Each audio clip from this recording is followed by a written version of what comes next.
104.9 XFM, Ricky Gervais, Steve Merchant, Karl Pilkington's pressing the buttons. Yeah.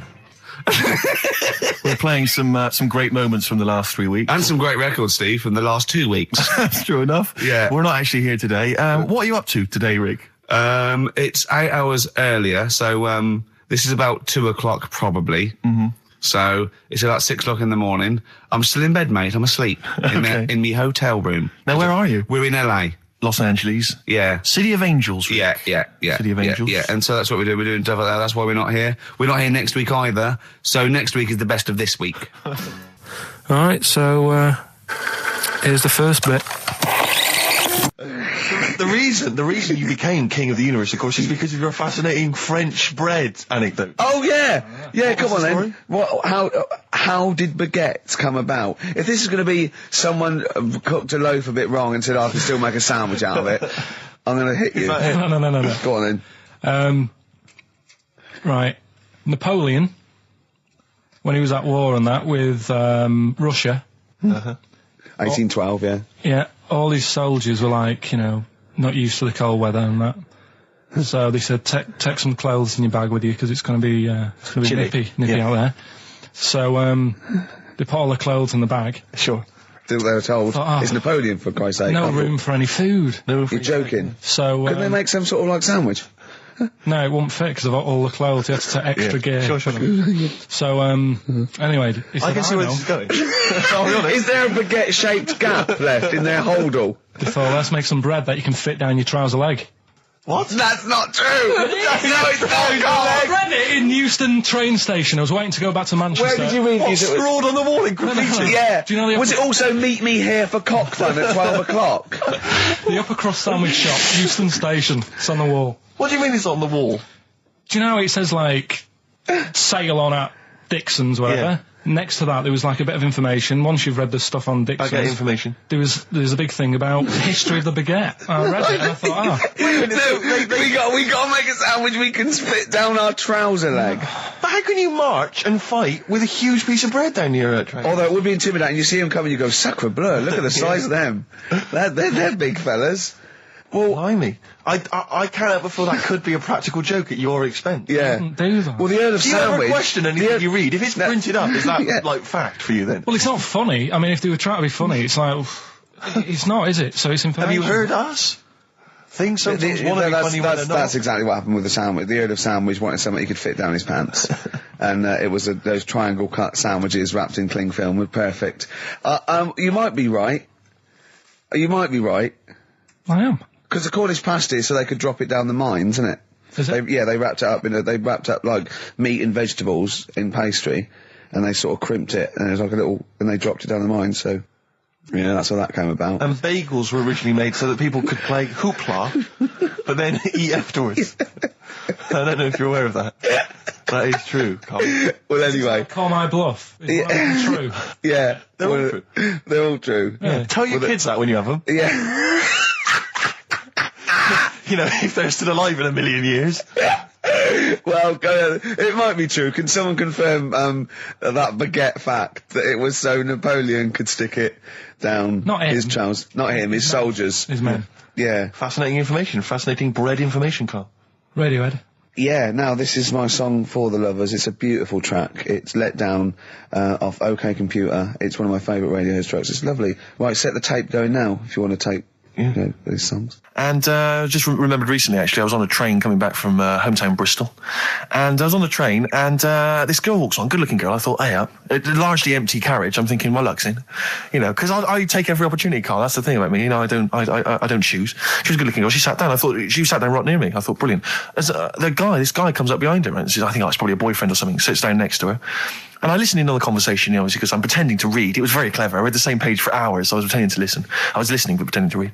And I realised that it's not her boyfriend or anything. It's just some guy she's met on the platform. And I'm thinking, brilliant. If she's the kind of girl who's just going to start talking to someone, on a platform, on a train, brilliant, I'm going to be in here. Because he was only going one stop. So I'm thinking, what's the worst that can happen? He'll nick off, I'll get chatting to her, and who knows, I could join the Is there a train equivalent? Foot High Club. The Foot High Club, brilliant. And so I'm excited, I'm listening in. And it turns out that they're both kind of graduates who've just finished university, or they're coming to their finals or something. And they're chatting away, and he's making a couple of witticisms, and she's kind of tittering at his jokes. I'm thinking, well, I'll tell you this, if she's laughing at this kind of material, I am going to blow her away, with my kind of anecdotes and wry observations, It was weak stuff, I got to be honest. Really? He was coming out with nothing. He was running on empty, as far as I'm concerned. Yeah. And she was loving it. So I'm thinking, brilliant, I'm going to be right in here. And then they get moving on to higher brow things, and I think she was going to study kind of Marxism or something like that, or communism, something. And she was asking him, by way of conversation, she was asking him what he knew about Marxism, And he was fumbling for his vague knowledge of it that he had in his life. And I'm just sat there thinking, come on, love, in any given capitalist environment, the proletariat will revolt against their oppression by the bourgeoisie, and after a brief period of socialist rule, emerge as a classist society governed by community cooperation. Well, if that sort of talk wouldn't get a woman hot, I don't know what you'd use. If then Marx and Engels is not going to get a woman sweaty down below, then nothing is. Then my name is You're not just Steve biding your time. Exactly. I'm just going to go in for the kill any minute. Yeah. So anyway, it comes to his stop. Right, he gets up. I'm thinking this is a piece of cake, and he gets off, and off he goes. He walks off, and I'm thinking brilliant. And I thought, I'll wait. I'll wait till the train's pulled away. I'm not going to leap in straight away. No. And he comes back along the carriage, and I'm thinking, hang on a minute. He goes, listen, do you mind if I give you my email address? Oh. Right, and if you want to get in touch, email me. I'm thinking, come on, you loser, get off now. Save your face, please, before it's too embarrassing. And she accepts the email address because she obviously doesn't want to hurt his feelings, whatever. I'm thinking, fair enough. She's a good woman. I'm liking her. I'm loving her. I'm thinking that's my kind of girl. So anyway, he gets off. I'm sat there, the train pulls away. I'm thinking, I'll wait a few minutes, I'll just, give it some time. Her phone rings. It's her friend on the phone. And she starts saying it, and I was listening in, and she was going, just met a guy on the train. I'm thinking, that's true enough. She goes, he was a good-looking guy. I thought, you're having a laugh, love. To be honest. Because I was looking at him, and she said to her friend, he looks a bit like tennis player Boris Becker. I thought, you should be so lucky, frankly, because I saw him. He had awful facial hair, if that's what makes him look like Boris Becker. Terrible little goatee beard. It was laughable. I thought, I don't know. And then she goes the thing, and she's like, I met him, we got chatting and stuff, and she was going, it's not often that you meet someone, generally in life, who's, kind of thoughtful and intelligent and funny. I thought to myself, I'm not even going to waste my time with you, love. Frankly, if that's what you thought of him. You just walked away. And I'll be honest with you, I didn't even bother talking to her. No, you were just didn't even waste my time with her. If she thinks that bloke is not only great looking, but funny and intelligent, and she got on well, and he was polite, and it was a chance meeting, and he thought, and she thought that you were like a freaky looking dork who didn't even have the nerve to speak. That is what she thinks, then I don't want to know her. I couldn't. You walked away, and good luck to you. And I have my dignity intact. Yes, and she's nothing. I love the fact that in pole position, in positions 1 and 2 of his favourite films of all time, it's The Elephant Man and Kes. Yeah. That's brilliant. Yeah. Go on. All right. Am I leaving the mics open a bit when this is going out? Yeah, or what? let's have a listen. Yeah. All right. So don't talk then, right? Just put that hot dog down, Rick. And this is the bit in Kes where it's the teacher and he gets up and he has to Glover. talk. What's his name? Is it Brian Glover? No, it's the other teacher. The other one. Anyway. Right. Go on. All right. So here we go. Things that had actually happened. I've got another one. What about you, Casper? Casper! All right. All right? All right. You haven't been listening to a word I've said, have you? Yeah, I heard some of it. Yeah, you. Some of it? Just. Stand up. Always somebody, isn't there? Right, now you're going to tell us a story about yourself. What sort of story? I want you to think of an incident that's happened to you sometime in the past that is true and that you think will interest the rest of the class. All right? All right. What about I work on a radio show at the weekend. Well, are you going to tell us about it? I'll just do. It's 2 hours, and it's with Ricky Gervais and Stephen Merchant, and just sort of play music and tell stories and stuff. What kind of stories? Well, whatever. Like last week, it was science. We were talking about this lad who was growing a knob on his arm. So it's weird. It's tricky, sir, because like with Ricky, he gets bored quick and he won't listen to the stories, and he'll start squeezing my head. All right. right. I'm not interested in what he does. But that isn't normal, is it, sir? That, I mean, it sure is a bit gay. Is he? Just messes about, though. Do you know what I mean? I try and, like, come up with good stuff, like monkey news and, like, quizzes and stuff. But then he'll just, you know, Ricky will just mess about. I mean, on Saturday he did it again. He squoze me head. How do you spell that? Squoze. S-Q... Are you going to show it off the wall? It's a new word to me. Squoze is S-Q-U-O-Z-E. I can't tell us what it is. It's when he gets me head and he puts one hand on the back of it, right? And he puts the other hand on the front of it and he just sort of swivels it. Swivel, right down the Oh, swivel's not it's spelled S-W-I-D. How many times a day?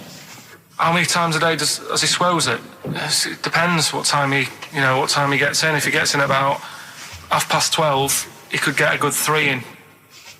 But I think, you know, I don't really want to talk about. You've done enough, don't you? Well done, Billy. Big round of applause. That is the effort. Yeah. Wow. That's the best thing you've ever done, Carl. This is the Best Of Show on XFM 104.9. I'm Ricky Gervais, with me Stephen Merchant. Yes. I hope you're enjoying the Best Of. You know, I've never been a religious type. You know, if people want to do it, I let them do it and what have you. Good of you. But out of all of them, I want one that's not going to take over your life. I don't want one where you've got to get up 3 times a day and you've got to go and pray and that you've got to get up early. Forget that. It's getting in the way. But if it's something like... I was walking to work the other day, right, across Oxford Street. There's a little Hare Krishna fella there. And he sort of had a leaflet and stuff. And he said, you know, are you interested? And I said, what do you do? And he said, well, you know, we're against getting stressed out and what have you. And he gave me a plum. They hand out food for some reason. But I sort of asked a few questions. It's just the imagery. These 2 bold people, one of which is wearing an orange smock. Holding a plum in the middle. He hands the other one a plum. It's almost like you can imagine some kind of religious painting. Exactly, yeah. But you know, what is their sort of main thing? Because he didn't really tell me that much. He was a Japanese bloke, so I didn't know what he was saying that much. Why? He wasn't speaking English? Not very well. He wasn't the best sales bloke to send out for them, is what I'm saying. Yeah. But what's that? Are they? You're saying they're nothing like? Well, I believe Hare Krishna is a kind of as an offshoot of a sort of Buddhist faith. It is. I think they are Buddhist, aren't they? Yeah, and obviously their kind of trademark, as it were, is that they have to say. I believe they have to say Hare Krishna, Hare Krishna in a certain rhythm, in a certain order, a certain amount of times per day. That's why you see them walking down the street saying Hare Krishna, Hare Krishna, because it's actually a sort of religious chant which they're obliged to do. So you see, even if you go into the Hare Krishna faith, you may find yourself, you know, in Tesco or whatever, forced to say Hare Krishna, Hare Krishna, perhaps out loud, not just thinking it. Yeah, no, out loud. You can put it on an iPod and you couldn't put that on an iPod. No, it doesn't count. No, I think you have to actually say it. So I guess that kind of eats into your social life a little bit. And there's the wearing orange as well. Particularly frustrating, I imagine, if you're in a cinema or a library. A little bit awkward there, you know, midway through. Or Star you Wars, live next door to a bloke called Hare Krishna, who constantly thinks you're calling him. Yeah, that probably. Yeah, so that's in this. I mean, I don't think we've quite done the Hare Krishna faith its full service there, but so interesting to you. I mean, you got handed a plum. You've been treated well by them. Yeah, well, but he couldn't tell. I just wanted to know how much time it would take up. What are the benefits? You know, what can you do? What can I think the benefits are they probably don't get stressed out. They've probably got that sort of that zen, that chi-ness about them, where they try and interact and quite meditative. Yeah. Yeah. Oh, I've got some nice trainers as well, don't they, with their orange. What are you looking for then in a faith, Carl? You say what are the benefits? I mean, obviously Catholicism, you get the communion wine and bread, so... Yeah, but I can afford that. Right. Probably, just I like the Crusaders. I was forced into joining that as a kid, because a mate sort of joined it, and he sort of said, are you joining? I sort of swore at him. I said, I'm not doing that. Right? Yeah. He said, right, if you don't come with me, I'll tell your mum that you just swore. So I was like, oh. So I went along, and they used to just go on the Friday when they played, Subbuteo and stuff. And then I went on one Sunday, and it was totally different. There was no Subbuteo. There was no sort of, Table tennis. The thing where you hold a thing and knock things over. Skittles. There was all that on a Friday. Went on the Sunday, it was rubbish. He said, right, sit down in this room. They gave me a Bible. Thought, this looks too heavy, this is too big. I'm not interested in this book. And I never went again. I used to hide on a Sunday when they came round. And that's been the only sort of... I suddenly, why did it suddenly turn out to have to hide on a Sunday when they're coming round? Because they wouldn't leave. They wouldn't leave. Who was it? Were they adults? It was well, he seemed like an adult to me at the time, but he was probably about 27. Well, that is an adult. Yeah, but do you know what I mean? He seemed a lot older when I was a kid. Yeah. And he came knocking and that, and he used to say to me, Mum, I'll just tell him I'm ill or something. And he used to hang around to see if I'd eventually come out to play and that. And if I did, I think they would have grabbed me and took me there. I love the idea that for you, religion has to bring with it some kind of gift. It's like, join our faith and you get an alarm clock radio. It's like something like I think religion does bring a gift. Usually, it's the gift of the Lord. Well, the gift of everlasting life, isn't it? And that's the problem with it, A lot of people believe in it because they think... But for Karl, his feeling is like, that should be a given. That's safe. I'm definitely going home with eternal life. But what else can I have? Is there an iPod? Do you have to have a religion? Because obviously I don't have a religion. I don't miss it, and I wouldn't want one. I'm an atheist. And that's out of belief. That's out of logic. And we don't get into the politics or the morality of it. Why do you feel you need a religion? Why don't you just get a hobby? Well, I didn't want one. I don't want one. I just was saying that, if I was to get one, which one would I go for? Is what I'm saying. I'd like to see you perhaps as a Jew. I think Judaism would suit you well, I think. What are the hours like for that? Tough. Can be tricky. That's what I mean. I don't want anything that's, And they have a day where they don't eat and stuff. I couldn't be doing that. So then they have days when they eat too much? Yeah, but what happens if I'm not that hungry that day? Like I say, I don't like change. No. I like my Cheerios in the morning. I don't.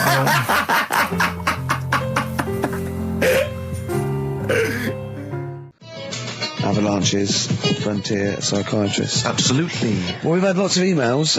People, obviously, we inflamed and provoked about the Cornish pasty. I've got a couple of amendments to that. The crusty bit, is actually as a handle, because obviously the miners had dirty hands, and they'd eat all the stuff in the pasty, and they'd be left with this sort of crust, and they could throw that away. Also, someone told us that at one end was an apple, so you have a little sweet as well. Little dessert. So, there you go. You noticed how, over the years we've been doing this, way back when we started XFM, no one ever contributes when we ask about the music, when we ask about hip-hop, or their, opinions on that, anything important. No. But start talking about pasties. Yeah. We've had about 5 phone calls. Yeah. And someone phoned up to confirm. They used to work for Upper Crust, and basically, Carl got all excited. So it is true. Well, I don't know if it's true. I've read the same sign you did, Carl. Interestingly, there's an email here that says, which basically offers a history of the baguette, and talks about after the revolution, the government decreed that all of France must eat the same bread, and it was up to the bakers to bake this bread of equality. And then Napoleon kind of made sure it was a particular, he kind of set in obviously on the bread you can eat anything you find in the garden, frogs, snails, bits of horse, but squid. The interesting thing is, Rick, that there's no mention of sticking it down your trousers whilst going to war. The French have tried to keep that secret for over 100 years, it was only Steve. the upper crust people. Nearly 200 years, that is a top secret. Somehow Euston Station upper crust got hold of a document, left behind in an old sea chest, possibly Napoleon's, could have been Josephine's. Unfortunately, jotted it down. He's kicking himself now. Oh, Secret, I cannot believe I left a note. If he talked like that. He did. He did that. Yeah, he talked English, but in a very funny French accent. Do you remember, there was one thing that, talking about funny French accents, you remember Allo Allo? Yeah. Remember, it was on about 5 o'clock in the afternoon, but they still meant, because it was a funny Frenchman, it was that English guy who was posing as a French police officer. It's very complicated. He would often walk by, and I remember there was one where he said, I was pissing by the door when I heard they shit. Oh yeah. Now that's passing I'm by allowed the to say door. that. I'm allowed to say Passing that. by the door when I heard a shot. That's what he's saying. I'm Yeah. allowed to say that at 2 o'clock because that I'm just saying I'm talking in a French accent. Yeah. I was pissing by the door when I heard a shit. Yeah. That's fine Yeah. because I'm speaking French, Carl. Do you know what I mean? That's the rule. I tell you something I do know. Go on. Right. But I can't really get a question out of it. Go on. Just tell us. There's a shadow somewhere. It's already good, isn't I'm loving it No, already. right. There's a shadow. I think it was in America. Yeah. And it's on a quiet road. I'm guessing somewhere like Boston. That's what I imagine. Okay. Right. No. Somewhere like Boston. And people at night used to see this shadow moving about. And they'd go, what's that? Right. And it got known, the town, the little local town got known for this shadow, but it didn't cause any problems. What are you talking about? It was Just like- you lost me. What are you talking No, about? do you know like some places get famous, like Scotland's got the Loch Ness Monster and that, but it doesn't go cause on, any. yeah. But it doesn't cause any problems. It doesn't exist, go on. Right, so there's this shadow walking about on the road. And, What do you mean? No, what's he again? Rubbish. Right, so it's walking Nonsense. about. Where did you read this? Where did you It's see walking this? about. This was on the internet, and I'm sure. Sorry. Sorry. I thought it was shite. I didn't know it was on the internet. Right, so this shadow is moving about, and Independently of an object. yeah, and the local mayor and that is like, yeah, it's a bit weird, but it's not harming anyone. The mayor involved. Was he elected to that post? Hey, Mayor, we got a problem down here. Seems like a shadow. Well, it's not causing any. No, it's Is just it causing any problems? Yeah, go on. But that's the thing. It was left for years, and then it did start causing problems. I see, that's it. If you leave these shadows to go unchecked, Rick, they go crazy. Yeah. You let them run amok in the city. Yeah. You've got to stand What around did it do? on What did it Roman do? shadows. What did the shadow do? It was pushing people off the bikes. It was what? It was pushing people off the bikes. Oh, I'll find out more for that next week. Right, that'll tease oh, them. you're a maniac. We'll do more on that. We haven't had time for Please educating. never have children. Right, listen. You are Just a promise me maniac. now you'll never have kids. Like I said to you, though, the reason I did this Yeah, was to get that kitchen. Right? Now, brilliant. as we speak now, right, Builder's in the flat. He's been annoying me. Of course he has. Of course he has. What's he been doing? When he turned up on Monday, right? Yeah. Wanders in, and the first thing he says to me is, said, the pub across the road, is it any good? I said, well, it doesn't matter, does it? You're working on the kitchen. Think of saying that to a builder. Probably making conversation. Probably meant, do they do a toasted sandwich? Because I've got a half-hour lunch break. Not an hour, like Karl Pilkington. So I'll probably go and get a nice, cheese and tomato sandwich. Is that genuinely what you said to me? Yeah. The first thing you Yeah, said so to me? Suzanne had a go at me saying, why have you said that? He hasn't even started on it yet. I cannot believe that. You're unbelievable, Carl. And you say it's us that are rude, crass, I wasn't being thoughtless. rude. I just was letting him know. Do you know what I mean? I know what He they're up knows to. what he was there for. He had it down on his little docket. Do the kitchen this week. Yeah, but- He didn't come there and go, what did I come out for? Was it to go to the pub for a week? Why am I wearing these overalls? Yeah. Who's the little bald mank twat insulting me? Let me just check. Let me call the head office. I wasn't having a go, though. I mean, they should have finished it yesterday, and they're Yeah. there now, right, Yeah. on their own. And what annoyed me is they turned up late today. Hold on, Carl, I've just realised something. They're probably listening to the radio. This, I assume, tuned to XFM, isn't it, in your kitchen? Yeah, but they don't know it's me, do they? Do you know what I mean? No. They'd go, he's got a whiny mank voice as well. So's the bloke who owns this place. And the bloke who owns this place, when I said, what's that pub like across the road, said, well, you won't be bothering that. He's working on this. No, he won't be able to put two and two together, will he? You've suddenly, the penny's dropped, doesn't it? You've suddenly realised. Look at his face. Yeah. He's suddenly realised they might know it's him. And they could be listening, and they're going to clean you out, mate. Oh, if you are the builder working in, where is it? I won't say the address, but it's, Central London, isn't yeah. it? Go Yeah. mental. Have whatever you want. Opposite Seriously. that pub that you Yeah. like, that you're... That He'll probably be in there now, so he won't be listening. Or insulting, You know what I mean? insulting a That's a further British insult. workman. He should So have been just in go today. mental. He should have been in at 8 this morning, Just which annoyed go me anyway. mental. Why I really don't understand why they've got to start so early, right? Yeah. But he said he'll be there for 8, turned up at 9:30, right? Wanders in, and what annoys me is he could have left all this downstairs. He had a paper under his arm, Yeah. one of those crossword books, and a pot noodle. Now, I'm not being funny, but most of them take up quite a bit of time. A crossword book, he's not happy with just the one that's in the paper. If you're listening, if you are the builder that's listening now, doing Carl's flat, what about pissing in the laundry basket? Okay, 104.9, Ricky Gervais, Steve Merchant. We're not actually here. It's the best of.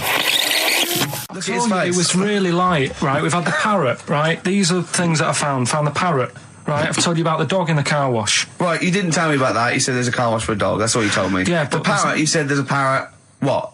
It's a problem at funerals. Yeah. That's nothing. That's nothing. That's nothing. Do you understand? And They used to eat cats. what else have we got? There's an elephant in India with sore feet. Why? There's an elephant in India with sore feet. Now I'm interested. Why? Tap dancing. Why? I didn't write that He's much trying down to about break it. Roy Castle's record. He's still going. Go on. What is it? What is it? Think. It's an elephant, and it was really old. It was about 76. Right. And it had sore feet because it's old, and They don't make stair and lifts the that roads big, do they? roads are bad and that. Yeah, go so they said, "What are we going to do?" And the town was like, "Oh, you know, we're used to seeing it around. It's part of the thing. You know, we don't want it to have sore feet." Yeah. So they got some slippers made for it. And it had like a picture of the elephant looking happy wearing some slippers. I love him. I love Carl. His world. Think of it. Where did you see this picture? That was on the internet. Right. That's a lesson, though, for any elephants listening. You know, don't wear stilettos to work every day, because it can do your feet in. So that it's But don't elephants have really bad memories? no, they're great really good memories. memories. Oh, do they? Yeah. Oh, well, that's good then. No, I just thought they'd forget where they put them. I thought there was something about elephants having bad memories and that.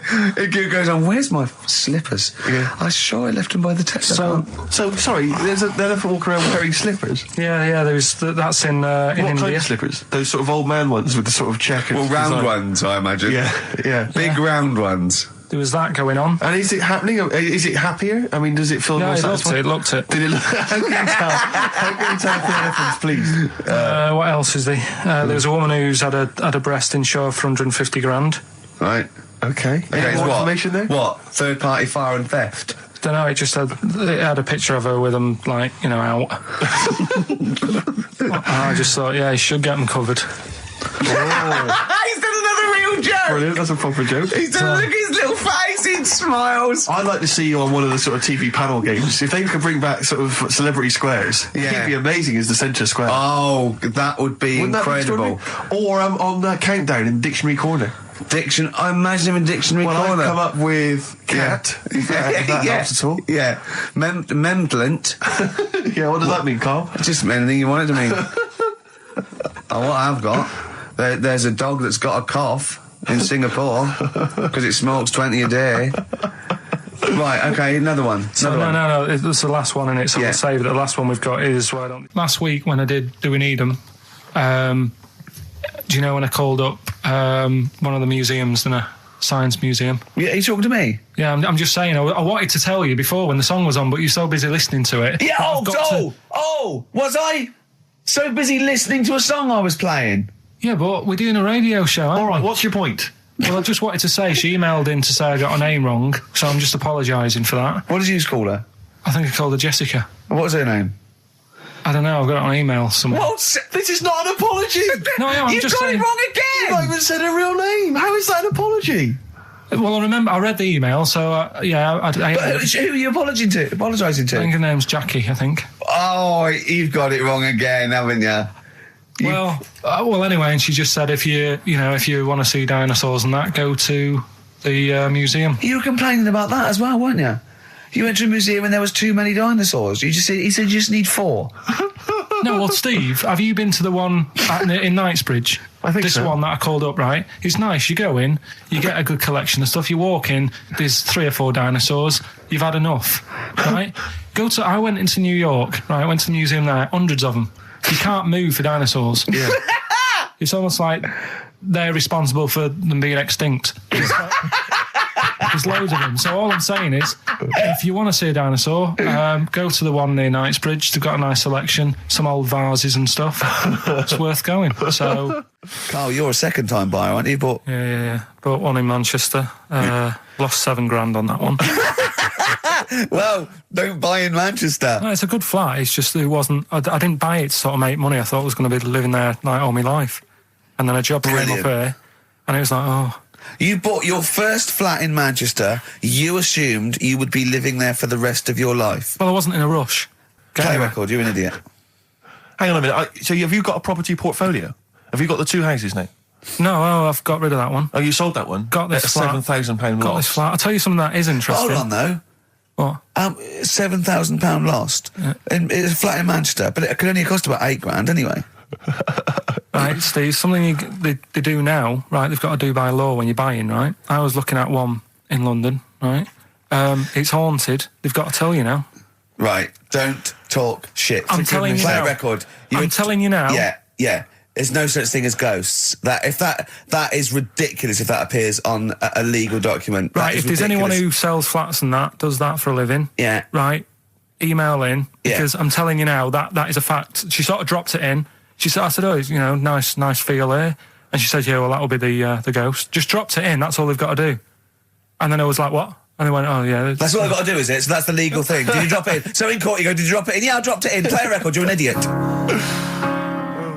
Did you have to have that thing done where they say, what side do you wear your member?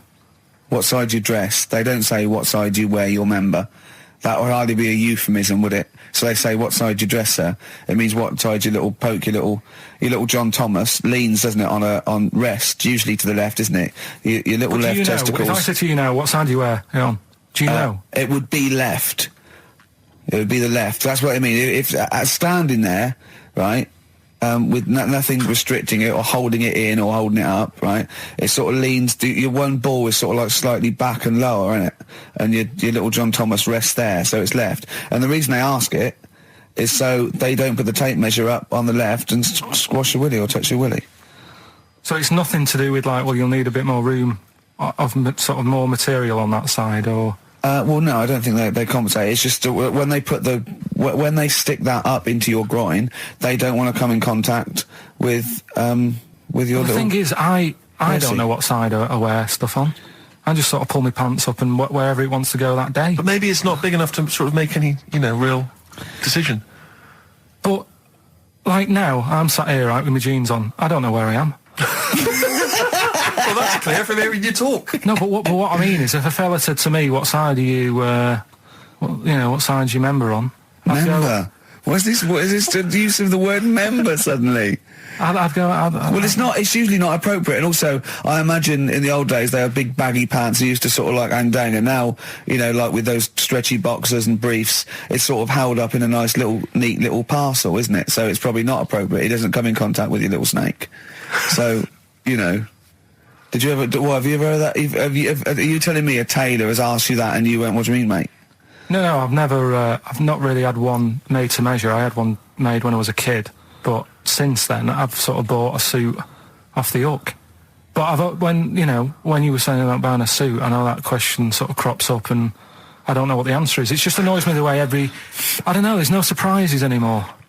Do you know what I mean? People know. What do you mean? He's going to go, right, I'm going to measure you now. Which side shall I measure? Go, well, pot luck, go on, have a look. Right, there you go. Oh, you got it. You checked me out. What do you mean there's no surprises anymore? What are you talking about? Everything you say is a surprise. Everything you say. Every opinion you have is a surprise to me. What I mean is, why aren't people just happy just to go, well, depends, doesn't it? I'll just pull the pants up wherever it wants to go. I'm happy. What do you mean? Why is this such a big issue?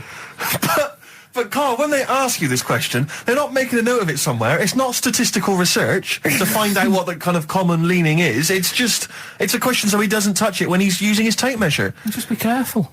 But he is being careful by asking the question. But what's wrong with him touching it anyway? It's only like a slight. Fair enough. But if he just sort of, knocks it a little bit, you can just go. Do that again? To me, it's the same as the prostate thing. It's just happening all over again. But the doctor doesn't go, oh, what side's your arse on, sir? Trying to avoid the arse. He wants to go, he knows where your arse is and he's aiming for it and he wants to get it up there. He's aiming for it for a good cause. This little fella's going, well, I've got to measure his leg. I don't want to touch the knob. I'll just ask him, sir, do you mind telling me where your cock is so I can avoid it? It's a big difference. But like I'm saying to you, I'd have to have a look first to let him know. I don't know where it is now. I don't know. It could be the left, could be the right. Are you telling me you don't know where your knob is Without now? looking. What do you mean without looking? How could... Well, you're saying it as if like... Should we have a guess? Well, have a look and tell us where it is. What are you wearing? What sort of pants are you wearing? I've got my jeans on. But you got pants on underneath them? Yeah. What are they? Briefs or boxer shorts? Boxer shorts. Boxer shorts. Well, it's probably free, but the jeans are probably restricting it. I think it's probably either in the middle, dressed in, or just slightly to the left. Have a look. We'll tell the listeners after the break where's Karl's knob. It's a good competition. Oh, brilliant! We've got to send this to the Sony Awards people. Well, big question. Where was Karl's knob? That's what people have been hanging on for. Yeah. Where was it? Well, I can't believe people have been texting in. Hey, what, guessing where it is? People saying, is it in the middle? Is it in the left? It cost them 10p. It cost them 10p to find out. Just wait, I'm going to give out the answer. You don't win anything, right? Like, strike it lucky. Right? Bottom or middle? Right. It was to the left. Oh! Yeah.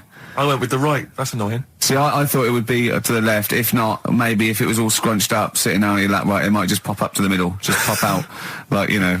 Well, next week we'll be finding out where yours is. Where's Ricky's bollocks? 50 Cent in Da Club on XFM 104.9. We're playing our favourite singles of the year, Yep. and we're looking back over some of our favourite clips of the year. Right, Karl, it's a questionnaire about happiness. Oh, yeah. There's one person... Well, that should answer it right where. The first question, Karl, on a happy scale of 1 to 10, where are you on the happy scale? Is it at this moment or in general? Well, I would say generally. Okay. Yeah, but you don't always have to, like... I mean, I think I'm happy in that, but I don't always show it. You never show it. No, but it doesn't mean I'm not happy in that. Like, I'm all right at the moment. I'd say I'm probably on a... I was probably on about an 8. I was probably about a 9 when I woke up, right? And then sort of fell out with Suzanne over her haircut. Yeah. Right? She went for a haircut and came back with something that I didn't like. Sorry, what did you say? So when your girlfriend walked to the door, she had her hair done, you said, I don't like it, alright? She could tell by the look on my face. But don't you say, no, I'm happy with it, I just can't tell. I'm loving it. Because then she might have it done again. Oh, Karl, I just cannot get over you. I really can't. No, but you haven't seen it. Right? So then I was fed up, but then I thought... Sorry, what authority have you got to talk about haircuts? Yeah, you had officially from a barber in Manchester above a railway station in a shack, it was £2 a cut, told you had the hair of a Chinaman. Well, you wish you had the hair of a Chinaman now, you got no hair. You're a little bald mank with your mouth open, so don't... Is she listening to this, Suzanne? Sitting at home with a woolly hat on? I don't know. But she knows now, doesn't she? What did you say? What words did you do about it, though? I just said you look like someone out of Slade. Interestingly, that's what I look for in a girlfriend. Oh, God. Which one of Slade? That one with the funny... Not Dave Hill. Yeah. The one with the crooked fringe and the goofy... She had her teeth done as well, did she? She had 2 front teeth put in. Dumper. So anyway, So prior to that, you're on a 9. Then you saw the haircut, you're on an 8. Yeah. Yeah. And now then, what you on? I'm probably on about a 6 at the moment. Why? What's happened? Well, while Star Sailor was on, bit more head squeezing going on. So, yeah, about a 5 or 6. So generally speaking, what would you say you're on? About 4. You're on a 4 normal. Alright. What would you give someone who wasn't very happy? What would you give them? What are you thinking, Karl? Depends why they're not happy. They're low, okay, so what would you give them? I mean, yeah, depends, doesn't it? If it's someone who's just lost their arms and legs in an accident, you don't give them a lollipop. Sure, or some mittens. Yeah. You give them a hat. Yeah. Yeah. And dare I say it, a smile. A skateboard. Yeah. Yeah. I don't know. You don't know. You got to answer the question. Alright, so hang on, let's assume that you've upset your girlfriend because you slagged off her haircut. What are you right? going to do now feel to go and guilty. make her happy? How are you going to cheer her up? And not buy her a baseball cap. I don't know yet. I haven't thought about it because I've got this to sort out, haven't I? So when I get home, get her some gel or something. Oh, God! Oh, Oh, Christ. So, would you like to start on your, to Steve, because I've heard all these. Well, we won't do them all. Well, we'll start off with the Mr. Freeze. Tell Steve the story of Mr. Freeze. This is the first time he nearly died. This is the most serious of the lot, really. So, what it was, do you know, like, don't know if your mum and dad did the same thing, but, like, they do the weekly shopping on like, a Friday. Yeah. So when you got to Thursday, there wouldn't be much stuff left in the cupboard. It'd just be like, you know, your Jacob's crackers and stuff like that. So when they'd been to the supermarket and they came back, I was like, you know, what's that saying? Like a pig in... You know, I loved it. It was like loads of food coming in, loads of biscuits. What is that saying? He nearly said pig in shit. Right. Is that the saying? Yeah. Right. So yeah, all this food comes in. Thank God he didn't. Otherwise he'd have been in trouble. That's true enough. Because he's culpable for our actions because Exactly. he's the producer. So technically, that twat's in charge. Go on. Right. So anyway, so there's loads of food, and I'm like, oh yeah, look at this, and chocolate biscuits, and you know, penguins and stuff. Bacon. And bacon. Just in case, you never know. So anyway, my mum and dad's putting the food away. Me and our kid are like, he's already grabbed something, gone back upstairs. It's like feral children. It's like a quest for fire. And then they run upstairs. What did you sit under the bed, gnawing at some sort of pig's trotter? So I saw, do you remember Mr. Freeze Pops? I do, yeah. So they're kind of like popsicles, icicles. Yeah, but really long, like a foot long, right? Yeah. So I thought, I'll have one of them. So I grabbed it. Went for the nutritious stuff first. Absolutely. And like my mum and dad are putting this stuff away and what have you. And I rip it open and knock it back. Right, straight away, just right back like Swallow that. it straight away, yeah. But it went down the wrong way, right? So I was down like, your shirt? So I was like, oh God, I can't breathe. And my mum and dad didn't even know what I'd ate. Do you know what I mean? I ate it so quick. Yeah. And I'm sort of tapping my mum on the back, going, and she's going, oh God, you know, he's choking again, because I was always choking. If it was one thing, I don't know if I've got like a small throat, but I mean, even Ricky knows I can't drink that much, can I? Yeah. Do you know, or eat pebbles. I'm not a quick drinker. I'd always, I think I'm scared of like swallowing stuff. Yeah. And it was like bottle tops and mint imperials and stuff. I was always choking on stuff. Oh, jeez. So anyway, she's going, oh God, what's he picked up on it now?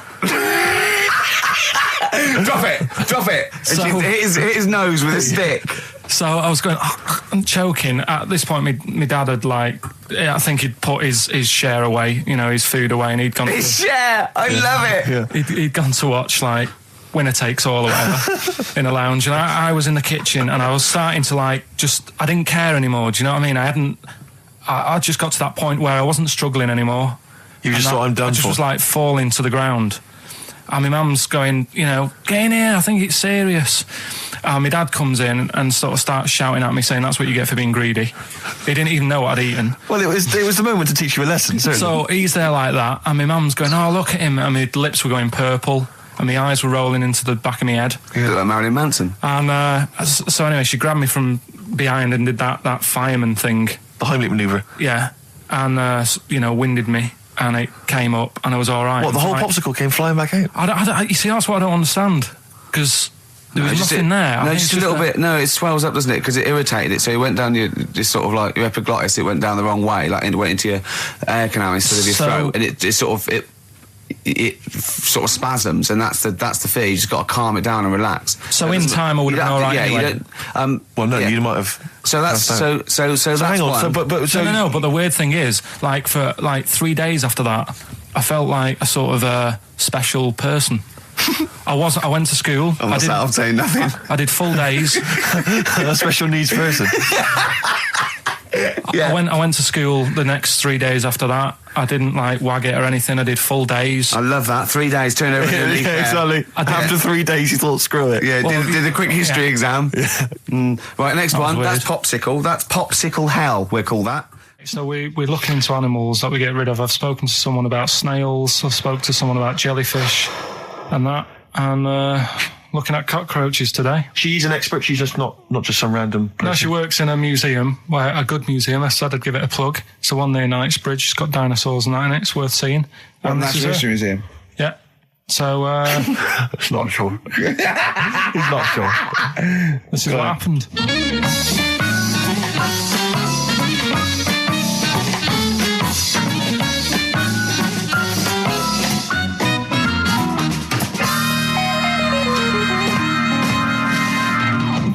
what I'll do, I'll tell you as much as I know, and then you can fill me in if I'm right or wrong. And then at the end of it, we'll get to the bottom of whether we need them or not. Okay. All right. So first of all, the first thing that I found out is that they have 18 knees. That's not exactly possible. They're insects, so they have 6 legs. Yeah. And a knee is usually the junction between femur and tibia. That's sort of classic human knees and every other animal knee. So with 6 legs, you can only have 6 knees. Could somebody sort of got mistaken for seeing one that was a bit double jointed? I think you're grasping at straws or something. All right. Well, we might have to come back to that one then. Okay. They can hold the breath for 40 minutes. Well, they don't do that because they don't breathe in the same way as us. They breathe through little spiracles, holes down the side of the body. So, no, they're not a very apt simile because the method of breathing is so different. What do you mean? Because insects have a totally different system. They don't have lungs in the way that we do and just breathing through one part of the body. They're actually breathing through every segment of the body all of the time. So even though they've got their mouth shut, they might be able to slide. Nothing to do with breathing. So only just feeding. So you see, maybe that's where someone's gone wrong. Someone's got hold of one and sort of taped its mouth up or something and got bored after 40 minutes and said, well, we'll call it right. That's a pretty unkind thing to do to an insect, even to a cockroach. Yeah, but it's all... Can't do that. Yeah, but... No. Pretty unkind thing to do anything, even a cockroach. Something else I found out. Yeah. They can live for a week without an head. Well, that's true if they don't bleed to death in the process. But the weird thing is, when I told you that they had 18 knees, you seemed a bit sort of like, don't talk ridiculous. But then we're talking about an animal that can live without an head. So there's a little bit of truth in that one, yeah? Yes. Why, when it was invented, has it got that facility? Say if someone said to humans, we could do that with humans, and, you know, if you lose your head in some accident, it gives you a bit of time to sort of go back to your family and maybe write them a note. You won't be able to have a chat, but write them a note saying, it was my own fault, and it was nice knowing you. Oh, that would be a useful facility, I agree. But cockroaches are great survivors. I mean, they've been around for over 300 million years. They're one of the most primitive insects. All right. Well, I've also... is it true that they do a lot of resting? Apparently they can sort of rest for 75% of the time. Rest? Yeah, they just sit about doing nothing. It's probably true of a vast proportion of the world's fauna. I mean, maybe the 25% that they are working, they're really giving it some, so it might make up. They're probably searching out food, and they can slow down considerably. You can chill insects in the fridge, and they'll become very, very quiet. You might think they're dead. Yeah, but I'm sure, you know, if we were sat in a fridge, you know, we'd go a bit quiet, wouldn't we? You know. Well, you might not know much about it, of course. Yeah, but you're not quite reading the right sources. Well, I've been using the internet.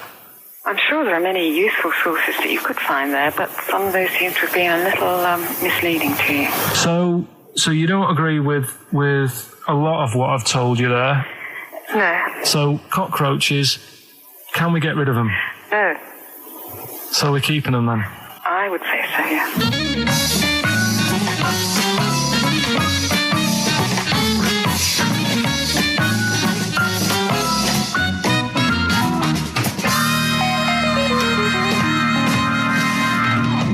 I think we should get her on more often because she sounds like she'd be a bit of an ally, really.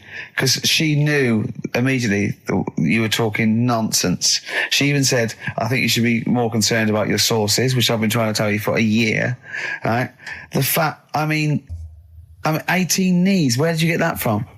It was on the internet. They can hold their breath for 40 minutes. I mean, I don't know what you read and take on. Mad world, don't it?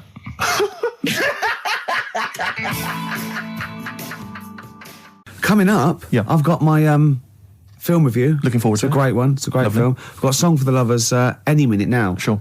And probably loads more chat. Yeah, there will be. PJ Harvey, This is Love, XFM 104.9. It's Ricky Gervais show, isn't it? With Steve Merchant. Yeah, but you're going to keep quiet now, Steve, because I've got to do my world-famous film review. Looking forward to it. Yeah. I know you criticise it, because you say I do sort of like films that aren't on, current release, or that I sort of just do the plot, or, but, Have you taken that criticism on board? I have. Good. This week's Ricky Gervais film review is Jungle Book. The Jungle Book? Yeah. That was made in, 1968? I don't know, but listen, shut up, right? It's a good review, right? Right, for people who either have heard it or haven't, you might learn something. Sure. Because it's sort of my take on it. Has the review begun yet, or...? No. It's good from now, yeah? Okay, go. Right, the little kid, he's in the jungle, right? But he knows the bear and the panther, they're good friends. But it's dangerous because you've got to watch out the tiger and the snake. Well, now, the reason is they don't mind him, but he's human and he can make fire. They can't. That's why he's sort of in demand, even though they've conquered the power of speech, they can't make fire. And then the orangutan gets him. Now, he's in trouble. But the bear puts coconuts on and makes himself look like it. Then they fall off. They've got to get away. But then he meets a girl and then they're not, Okay.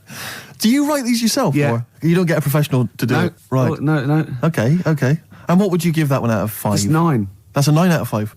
Strong review there. A strong film then for you. One again. And you'd recommend that for friends and family? Yeah. Okay. Just on video or DVD or in the cinema. Okay, good. All right. And the film again was? Jungle Book. Jungle Book. Jolly good. All right, thanks very much for that. Well, now it's time for Song for the Lovers. This is the Smiths, and last night I dreamt that somebody loved me. Good. Okay, cool. Yeah, lovely. I forgot. Go on. The Elephants. Oh, well, that's going to ruin it for everyone. They won't understand what you're talking about. Yeah. Smiths. Lovely song. Last night I dreamt somebody loved me. Beautiful. Song for the Lovers there on XFM 104.9. Can't believe I forgot the Elephants. That was a key element of the review. Really? Yeah. Don't let it get you down, Rick. I know how these things depress you if you feel you've not done the film review as best you could. I know that kind of winds you up. Yeah. You stew about it. Steve, it's time for my world-famous film review. People love it. Yeah. How can I just ask, before you crack on with the film review, I notice you often do films that people have already seen. Well, you see, that's what I mean. That's why I think your film review failed, because people didn't know what film you were talking about. They hadn't seen it. Yes. See, there was mine. I picked ones they've seen. Sure. Because a lot of people would say that the benefit of a film review was the fact that they hadn't seen it yet, so they were going to make up their mind based on that review. I don't know who'd say that. I prefer Ricky's. Okay. See? All right, Carl. See, there you are again, being nasty to me. No, it's he's got a choice. All right, anyway, so my point is that how would you hope people would use your reviews? Right? However they want, really. Okay. So... would you hope that they'd maybe seen the film but they hadn't yet made up their mind? Whether they liked it or not. Well, this is up to them. This is for everyone. It's easy. So if someone say... because I think, you did... one of your most famous ones, I think, was one for the Cuckoo's Nest. Yeah. Now, that came out, I think, in 1975. Yeah. So maybe some people saw it in 1975, haven't yet made up their mind as to what they thought of it. Yeah, now this put them straight and what to look for next time, maybe. Okay. Ready? Ricky Gervais film review. Sure. Review. Right? Chosen Rain Man. Rain Man, okay. Now, this has been on TV quite a few times, and it was a multiple Oscar winner. Exactly. Okay. So, right. Rain Man, it's got Tom Cruise in it, and he's all right, he's normal, but he finds out he's got a brother who's a bit mad. Dustin Hoffman is doing it, right? And it's meant to be. He's all weird, but he's meant to be, so it's good acting. Now, he needs to keep his brother, but they don't want him to have a brother, and... he doesn't remember a lot, but he dropped him in the bath and burnt him when he was little, clumsy idiot.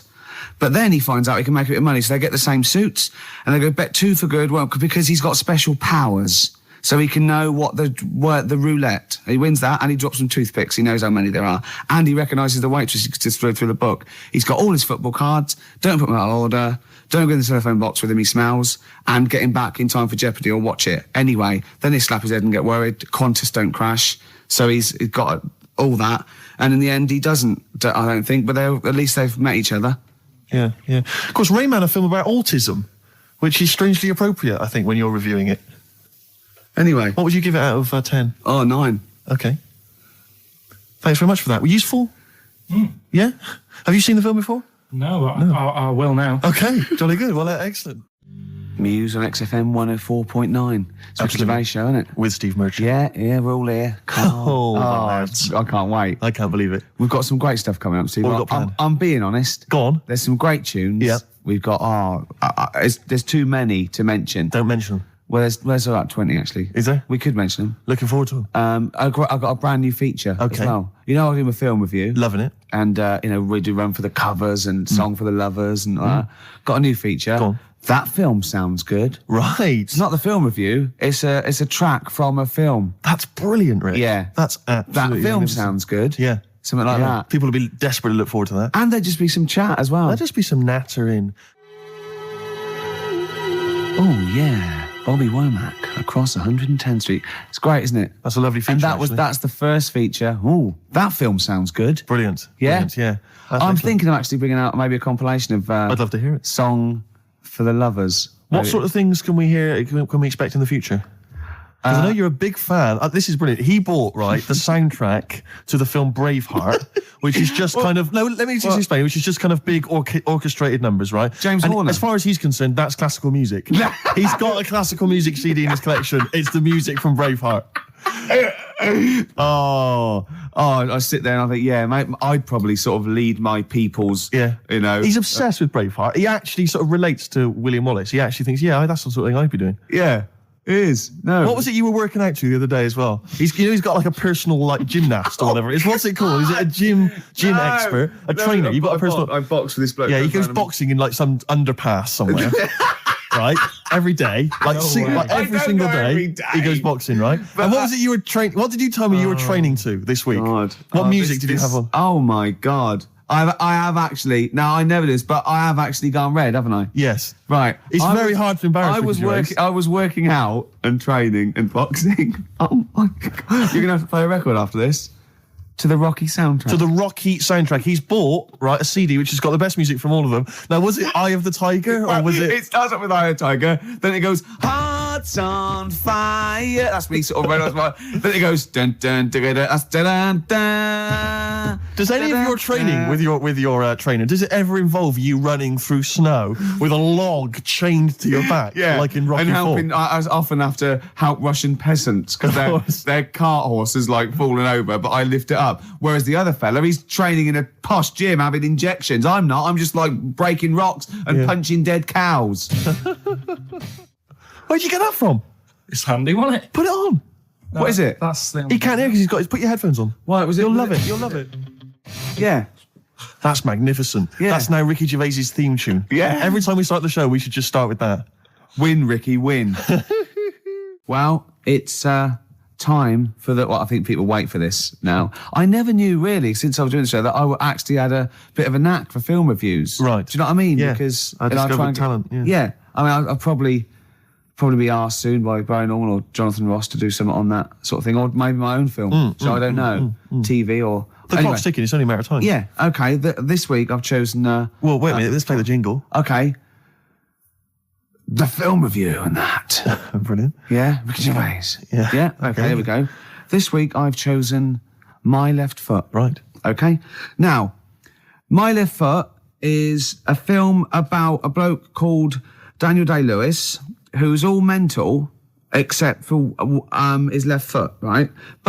And he has arguments. I can't remember. He has arguments with his dad, so I wasn't watching it properly. But even though he's mental apart from the foot, he does stuff with the foot that we could do all over, and he uses that to his best. I think he might write a book or something off paint.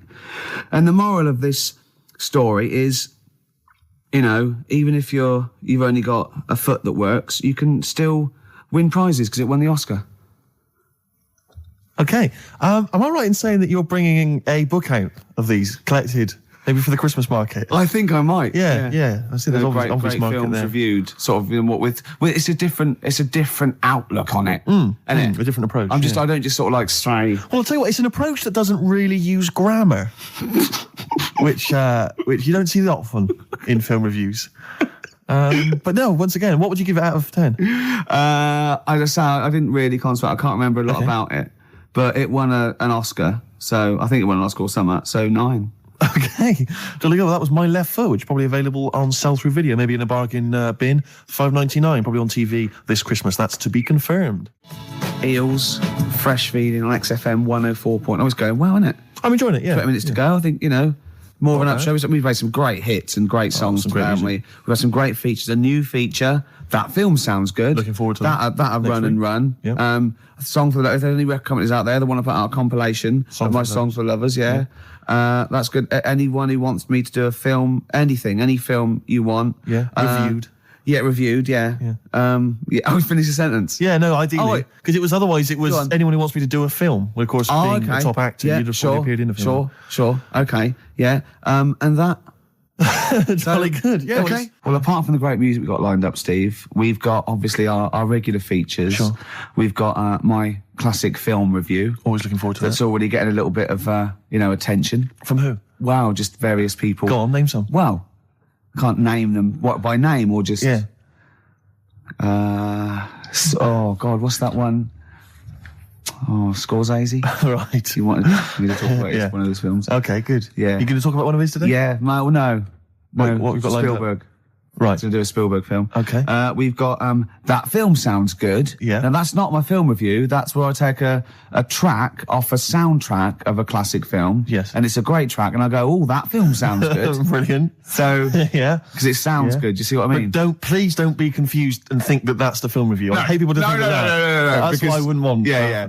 Were you going to do a film review as well later? Have you still got that? Well, I could do a film review now because if you've it's quite a big. I thought you needed to prepare, but I mean, if not- it's quite a big film, and I've seen it, and it is, it's a great film. So Okay. I hope I can do it justice because it's a very okay. This week What film is it going to be? it's going to be Schindler's List. Okay, and are you going to do a jingle for us? Ricky's film review. Okay.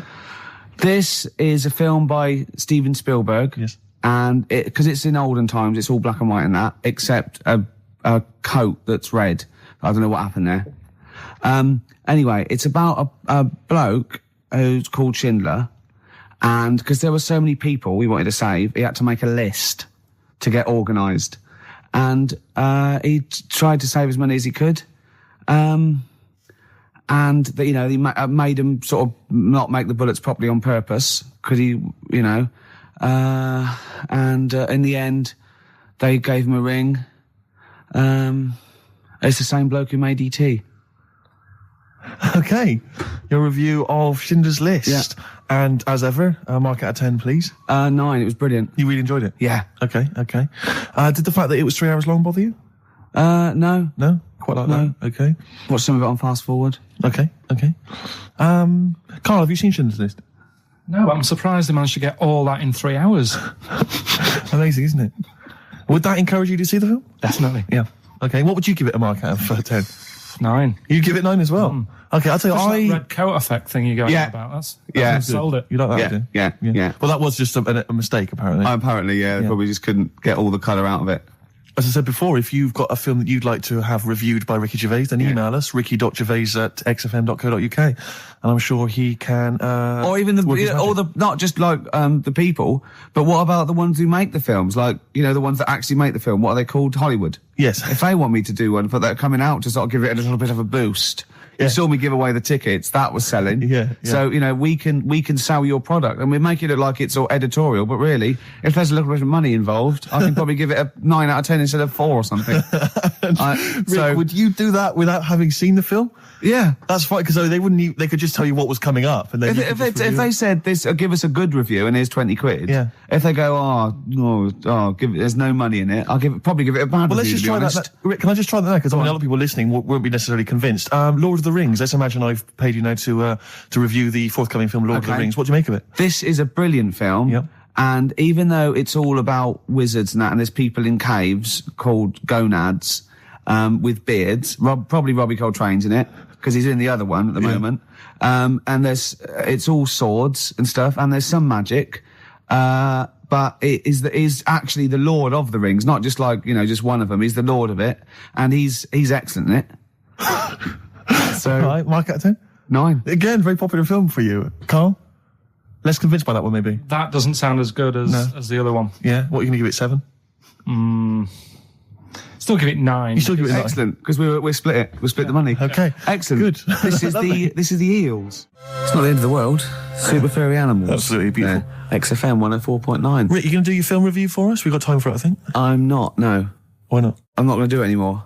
You're not going to do any more? No. You love it, don't you? No, it's great, and I just think it's time. You know, I did a dozen, but I did all the films that I would give like 9 or 10 out of 10 for. I don't want to drop the standards. Right. I don't want to start doing films that are 8 out of 10. Yeah. You see? Yeah. That's where a lot of film reviews go wrong. Yeah, Ross being one of them. Yeah, I've seen them go, oh, this is worth 7. Don't do it then. Yeah. If it's no good, don't do it. No, it's yourself. No. Sure. So no more film reviews? No. Oh. Until a great film comes out. Sure, okay. Like Braveheart 2 or something. Yeah. Which would be 9 now. Quite uneventful. Yeah. I'd have thought. Yeah. So 9 for that. In advance. Rick. That film. Oh, now we come to the feature. We're carrying this over 2002 because it was such a great success. Everyone's talking about it. Do you remember I stopped my film reviews because I'm only doing films I like, and I've done all the films I like. That's where other film reviewers fail. Sure. Because they review substandard films. Exactly. My average is still 9.5 out of 10. Yeah. And no one's beaten that. Not Barry Norman, not Jonathan Ross. No one's got an average of 9.5 out of 10 for the films they reviewed. So I'm keeping it there. I don't want to drop my standards. However, that film sounds good. This is where I pick a classic track from a film that I might not have seen, right? But I like the song. I might go and see the film. This is Almost Famous. The film was Almost Famous. I haven't seen it, right? But a song. Now, don't panic. Listen without prejudice. This is Elton John, but it's when he was good, okay? When he was a bright, funky, young Brit glam star. Wonderful song, wonderful tune, wonderful lyrics. It's Tiny Dancer. Now, it's time for our first regular feature of the day. That film sounds good. That film sounds good. I stopped the film reviews because I've done all the films that are 9 or 10 out of 10. I don't want to drop my standards. Absolutely. This is a feature where it's a soundtrack of a film where I like the single from it. I might want to see the film, might have seen the film. Today is our first request. Right, interesting. This is for Martin, who wants to hear Live in the City by Stevie Wonder, and it's from Jungle Fever. Let's hear it. Well, I love the song and I love the film. Living for the City. Genius.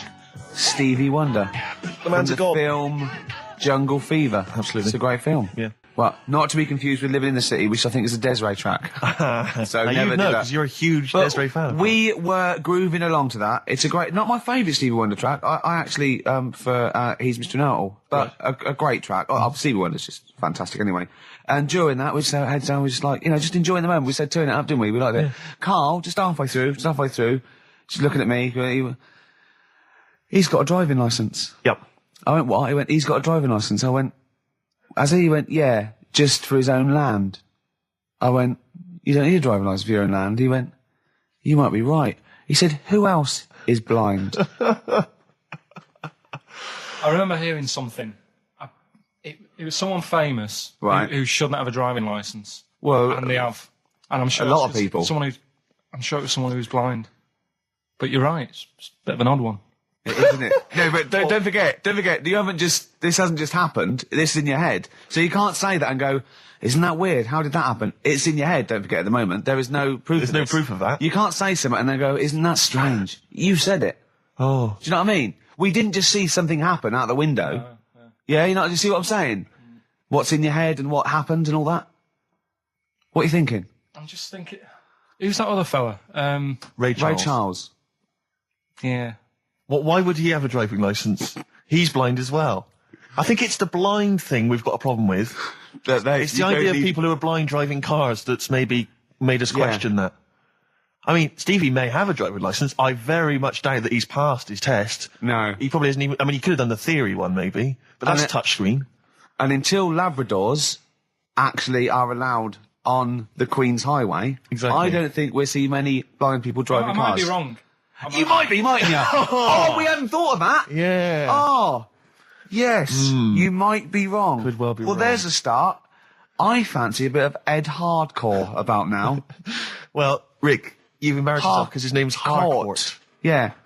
Yeah. Just play the song, Carl. Just mop up this ugliness.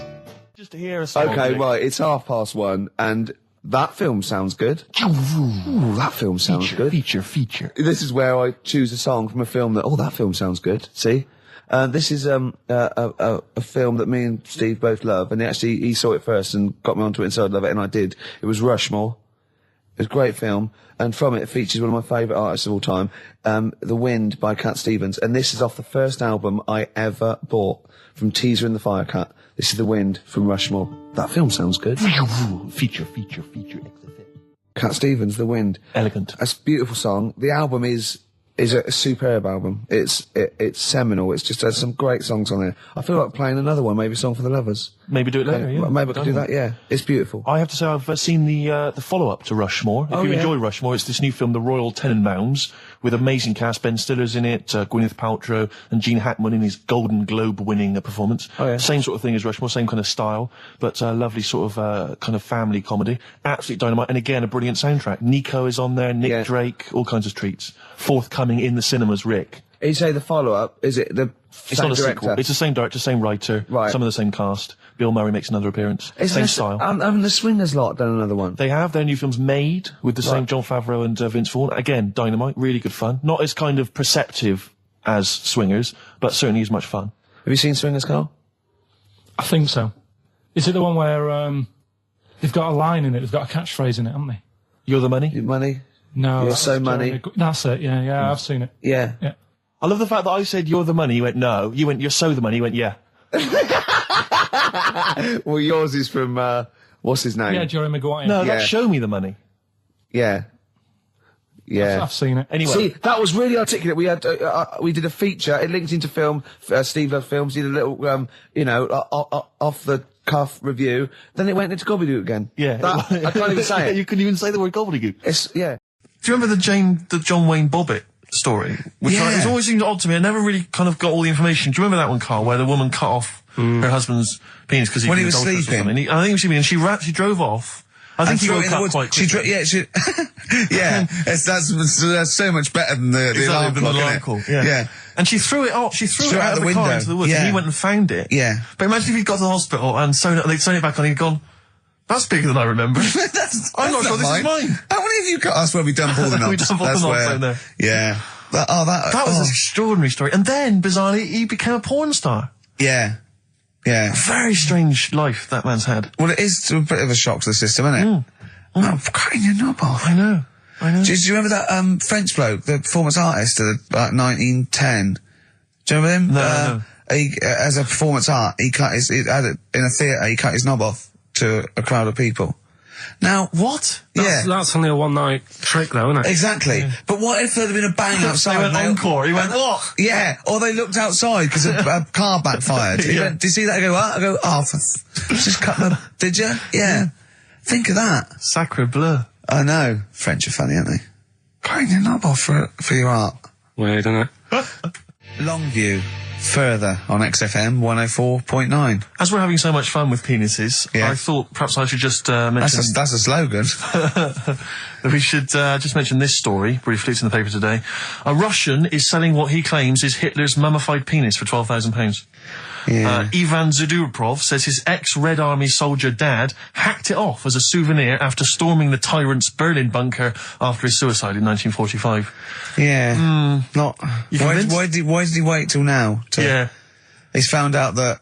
That might get a bit of £12,000. £12,000. Which doesn't seem a great deal.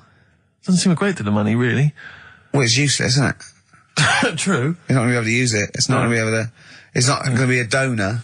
Imagine that if you walked round. Yeah. You'll never... making love to a girl. You'll never believe who this is. Yeah. You never believe who's doing you, love. Exactly.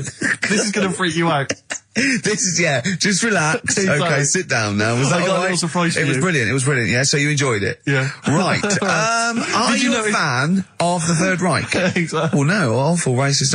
Okay, let's go a different tack. Yeah. You did like the sex. I love the sex. Okay, then. Yeah, it's not going to be Hitler's knob, is it? But I like the idea that, I mean, you're you're in the Red Army. Yeah. You've just stormed Berlin. Yeah. 1945. You crash into the bunker. You've gone through terrible. How you've lost 20 million comrades. Unbelievable. Oppression Been everywhere. going on for years. You're in there, you see the man. Here he is, he's dead. He's dead, The figurehead and leader of one of the most despicable, You turn to your friends, there's a tear in your eye. Yeah. And your immediate thought is, I ought to chop off his todger. Yeah. Yeah. Well, no, I said Bagsy. I said Bagsy Bagsy is Winkle. I said Bagsy is Winkle outside. whoever it was. Yeah, we didn't know it was going to be Hitler. Brilliant. It's just, I can't, it just doesn't make sense. It's ludicrous. It's ludicrous. And I don't know how is he expecting to prove this? Because I want some proof. Well, I think that's why he said that. He probably started off with, I've got Hitler's face. And they went, brilliant. Oh, let's have a look at it. What do you mean let's have a look? Well, just check Hitler's face. Obviously I know what he looks like. Oh, yeah. No, it's not. Yeah, you know what no, it's not his face. What wouldn't you know what it looked like? Well, I mean, no one's ever seen his genitals. That's what I've got. Yeah. I've got his. It's got a little swastika on it. Is that proof, is it? Yeah, little Have you got his ball? Well, no, the Albert Hall's got one, his mother's got the other, so I don't know. See, the Albert Hall, I would have thought, would probably be paying that £12,000, because apparently they've already got his ball. Yeah, they got one of his balls. They got one of his balls in the Albert Hall, his mother's got the other. Yeah. But if they got the Todger if they can track down the one his mother's got, they would have a complete set of Hitler's. I'm just hoping it doesn't fall into the hands of some kind of crazed genetic scientist. What, I could clone it from his knob? Could clone Hitler. Back to, I don't even want to think about the future if that's the sort of way we're going. Exactly. If that's the sort of way we're going, Carl, I'd rather not know about it. What do you make of it, Carl? Weird, isn't it? It is weird. I mean, I don't want to go on for this too long. We've probably got about a minute left for the first half hour, and I reckon should can this sort of... What, 30 minutes of genital talk? Just quickly, on a Saturday afternoon? There's one in a museum, I think it's like that London Museum. What? One what? Well, do you know like how people are buying weird stuff and that to put in museums? Yeah. There's this device that, I mean, think about it, years and years ago they used to torture people, didn't they? Yeah. Really badly. Mm. And the device yeah, that there's, they've got... there's no real good torture, but go on, I see your point. Yeah, but this device, right, think about it, you've done something really bad years ago. Yeah. Right, and you're thinking, oh, what are they going to do? Do you know what I mean? Could do anything here, it could be the end for me.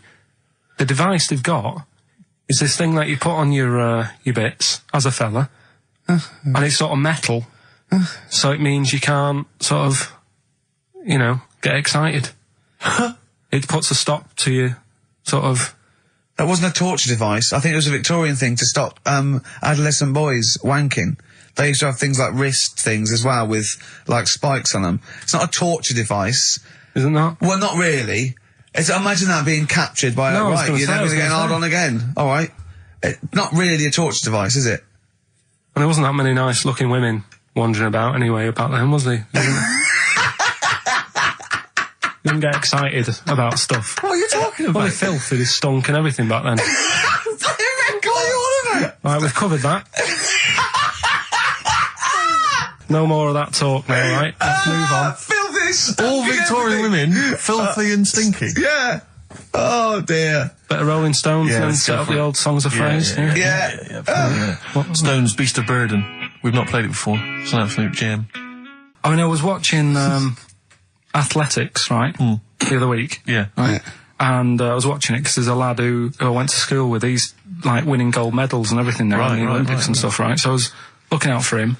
Now, if you went to school with him, I'm assuming he's got 3 legs or something? No, he's normal. Just a regular guy? He used to push me on my go-kart, and so I feel like I was there from the start, training up a bit. Yeah. And watching the programme, and there was swimming in it, and I was watching that for a bit, getting a bit annoyed, because that butterfly stroke... Yeah.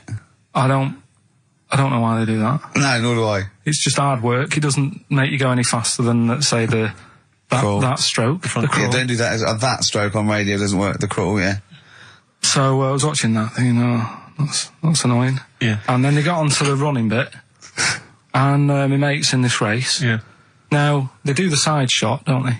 So you can see who's in the lead. Sure.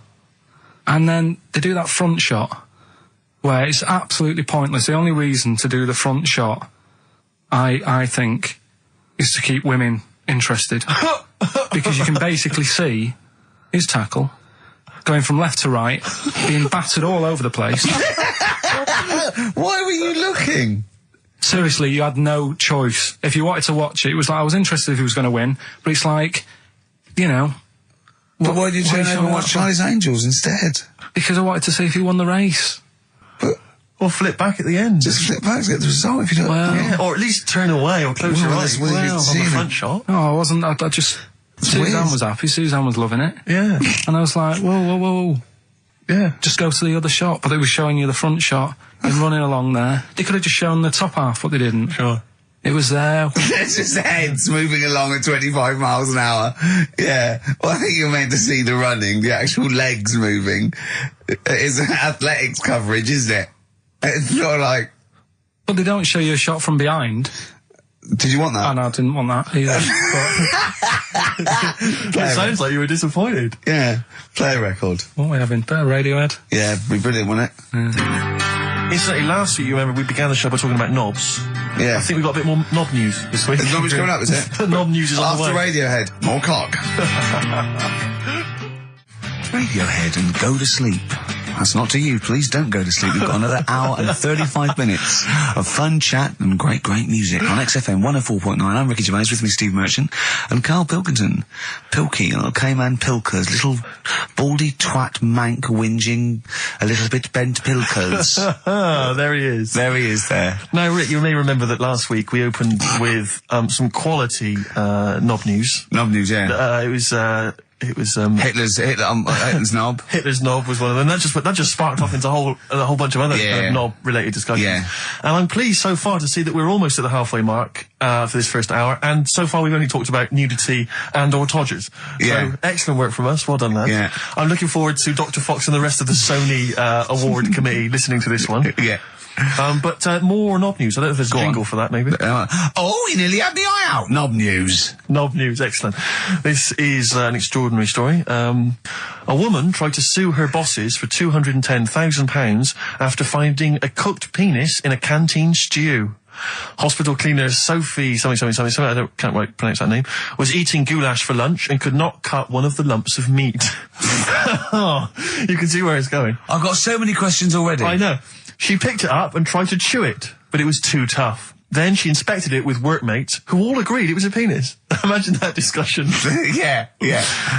Miss McClarter said she vomited for the rest of the day, instantly became a vegetarian, and had to have psychiatric help.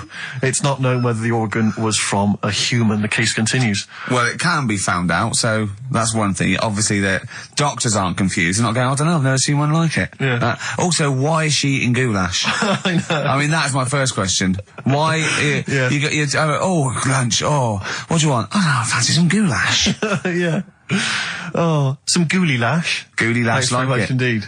Lancashire cockpot Oh, is on the menu. Brilliant. Only £5.50. Wangers and mash. I'd love some wangers and mash, please. If you've got any knob-related puns, knob-food-related puns, then call XFM on 3426 14094. Ricky.gervais@xfm.co.uk. Call Chris Miles at radio1.xfm.winginmank. Yeah. Cock a van. Cock o' van. It's already done for There's you. there's wangers and mash, cock o' van, Lancashire cockpot. That's just off the top of our brains. Yeah. So if you've got any of your own, keep them to yourself. We're not interested. What do you make of that knob news? And he's in a hospital. I don't think so. Oh, yes, it was a hospital cleaner. You're right. Oh, cleaner. God. I know how your mind's thinking already. There's been a mix-up. What kind of mix-up? I love that. What, some bloke's gone in, some lesbian's gone in and wanted a sex change. She's got a carrot for a cock. Stewing steak. Stewing steak. Oh, that would be great. You're not a doctor, you butcher. This is not funny. There was some other news, whilst we're doing the knob news, just cram this one in. There was some story on some news website about some lad who wasn't happy with what he'd been given. Right. What do you mean? He had an op? No, he wanted to have an op. He wasn't happy with what God had given him. Yeah. Yeah. What the Lord had popped downstairs for him? Sure. And Sorry, no, wait a minute. Was he a bloke who wanted it? yeah, a fella. And what he wanted, he didn't want a knob, or he wanted a bigger knob? Wanted a bigger one. Right. Okay. And cost £5,000. Right. And they made a mess of it. Well, how did they make a mess of it? Don't know. It came out smaller than they went in with. Well, no. What do you mean? I don't know all the ins and outs. Oh, God. It's just like he borrowed the money off his mum. There's been a slight mix-up. He borrowed the money off his mum? I love that. How bad is that? What do you want for your birthday, son? Yeah. Interesting. Thanks, Mum, for asking. A couple of bits of news as well. Hello, Doctor. How did it go? Well, firstly, don't look under the bandages and don't have the goulash for lunch. Yeah. It was smaller than you went in Mum, with. you got $5,000. Why? Just gonna be fucking up. Tell me what it's for. You can have it if you tell me what it's for. Well, look at that. Oh, you need a bigger one. Yeah, definitely. There's the money. Yeah. On you go. Nothing can go wrong. What did he say to the doctor then? That's rubbish. I didn't read all the ins and outs. I just, like I said, I saw Just it. look at the picture. They want a picture. But you just thought, well, thanks for it. You just thought you'd pop that one in. Thanks. Yeah, that's the end. Knob News Extra. Yeah. Play record, Carl. So if you've got any knob news, we've got one more show left. Send that to ricky.gervais@xfm.co.uk and we'll hopefully get that knob news on there next week. Yeah. All right. Some Dizzy Rascal. Oh, Dizzy Rascal, yeah, he's one of the hot new English rappers. Let's play it. Dizzy Rascal, apparently, according to Carl, he hails from Bow, if he's listening. Good work. You have a number 3 hit with that. XFM 104.9, Ricky Gervais reading a magazine, Karl Pilkington, in a good mood today, so everything to play for. Some adverts. XFM. The Beatles from the soundtrack to The Yellow Submarine, actually, and that's Hey Bulldog. On XFM 104.9, our last show, maybe. Me, Ricky, Steve, and little Carl. All right, Carl? But that book, that wasn't a fake. It wasn't like just a ruse to get you back to show you me and dancing in pants to Elton John. It's that. What was your girlfriend doing during that, instantly? I think she was just getting on with sort of like packing up sort of boxes because we were moving. So sure. I don't think. Well, she's seen it all before. Yeah. And the book was. Do you remember that book that I showed you? That it was Man's Body, an Owner's Manual. And it's just like loads of stats. And there's one in there. Yeah, it's kind of like a Guinness Book of Records of men. Yeah, there's one section there. That was, sorry, hang on. It's not like Guinness Book of Records of men. That just sounds a little bit like you and I were sat around your house looking at a big book, picture of men. The big man book. The big man book. He is a big man, isn't he? Yeah. He should be on the front cover. Yeah, it was a book more about the kind of physical body and exactly, about biology and social and, you know, sex and all that sort of stuff. And but we didn't look at the sex which is where we got the knob news for today from. Right, this is true, right? I read that you'll have someone's eye out. Knob news. Then you've got the jingle. Yeah. I read that the smallest ever functioning penis, right, was under 3/4 of an inch when erect. Extraordinary. That is bad luck, isn't it? And Yeah. it's a micro penis, so it's perfectly scaled down. Just a little look at Carl's face.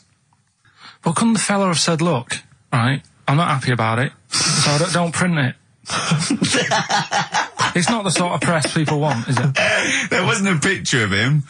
It was anonymous. They didn't read the book and at work next day and go, look at this, Frank. What? Smallest ever penis, 1/2 inch. He didn't go, it's me. He just went, yeah, loser. Yeah. You know what I mean? Anyway, let's have a shower. I'm alright. He must have had to have a little jod with a pair of tweezers. Yeah, presumably. Because you couldn't even get a fist. I mean, No. that is bad luck, isn't it? Was he a good-looking fella? What would you do, right, if he invited you round and said, right, and he was like the king, right, and he went, oh, Carl, can you just go in there and just nibble at it? And you've gone under the water, and you're just about to nibble at it, and you come up and you go, that's tiny. Would you be disappointed or relieved? Right, well, that wouldn't happen. No! Carl, I'm saying if it did, would you be disappointed? Would you go, oh, I can't even I don't know where to start with that? Or would you go, oh, thank God it's not a big one? You've got to remember that he's the emperor. So you've got to do what he says or he'll have you killed. What would you do? Would you go, oh, lovely set of tackle, or, oh, it's not as big as I wanted, or would you secretly think, I'm glad it's not big because I didn't want to, because I'm not that guy? I'm not even gonna think about it, because I wouldn't do it. I know I wouldn't do it, even back then. Even back then? What do you mean even back then? What? When was Nero at it? What? Well, the Roman Empire was sort of like 2000. Well, it stretched up for to years. about, yeah.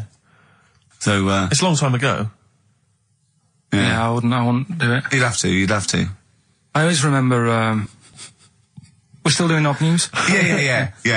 Just Is this Knob some News Extra? Knob News Extra, excellent. Well, I didn't do that well at school and that, right? But we had biology. Mm-hmm. And I didn't take much of it in, but there was one day when it was about, knob news and stuff. Sure. And it was all about how, blood, is what makes... Engorges Yeah. the erectile tissue. Sure. Yeah, it was all about that. And there was this girl in our class called Paula, right?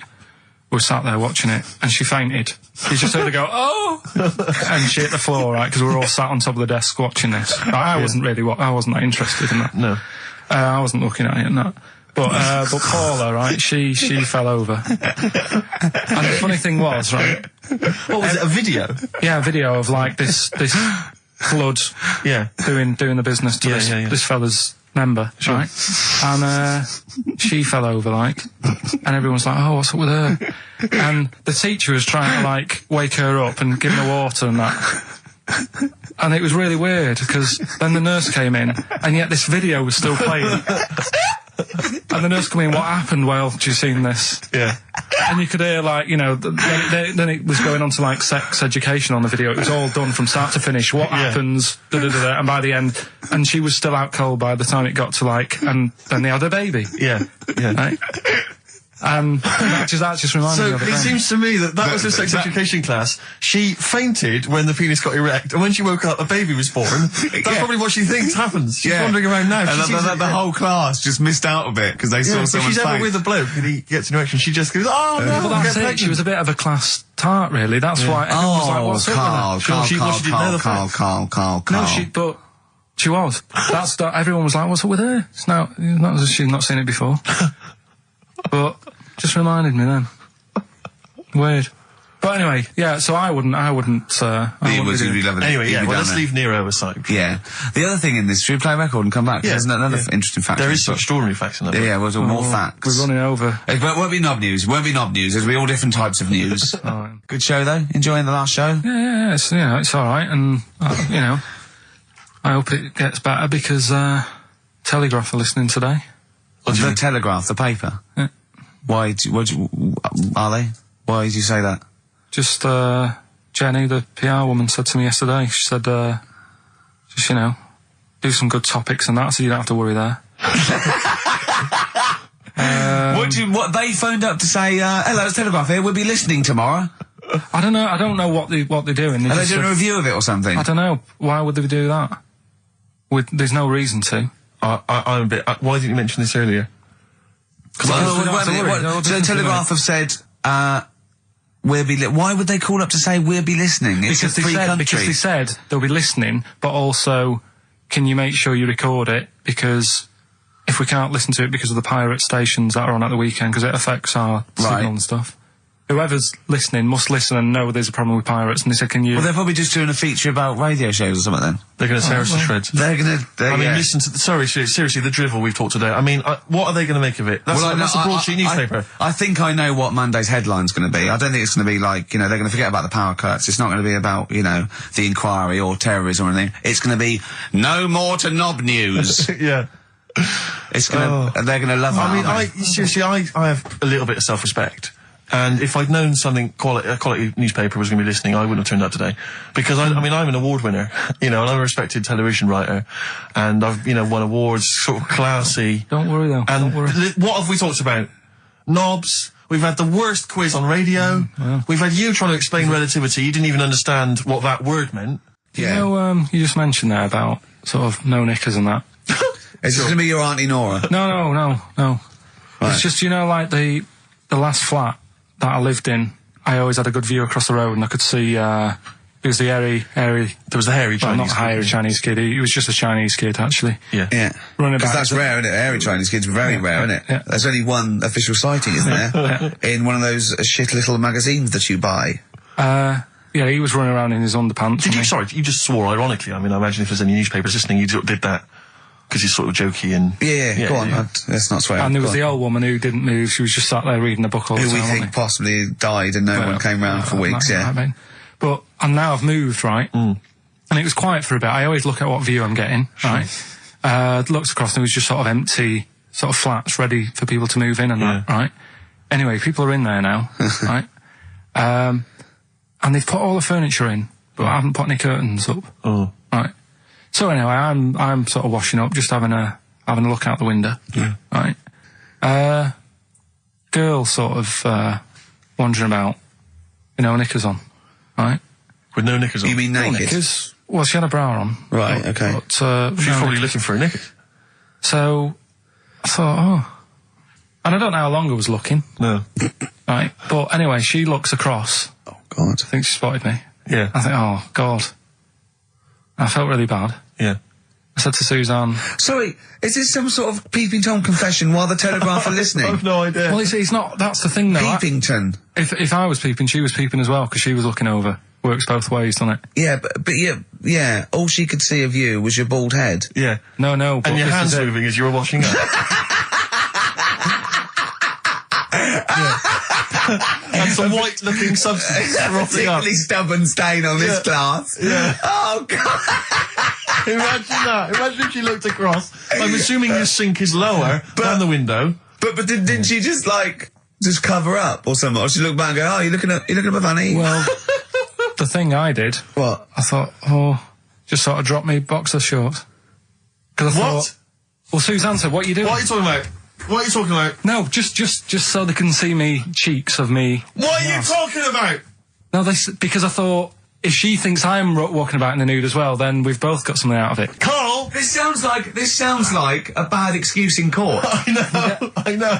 This is or the plot of a film on Channel 5. I mean, this is like the doctor who got done, right, for exposing himself to a patient and then painted that little thing that you look down their throat pink. Yeah. And going, this is what they saw.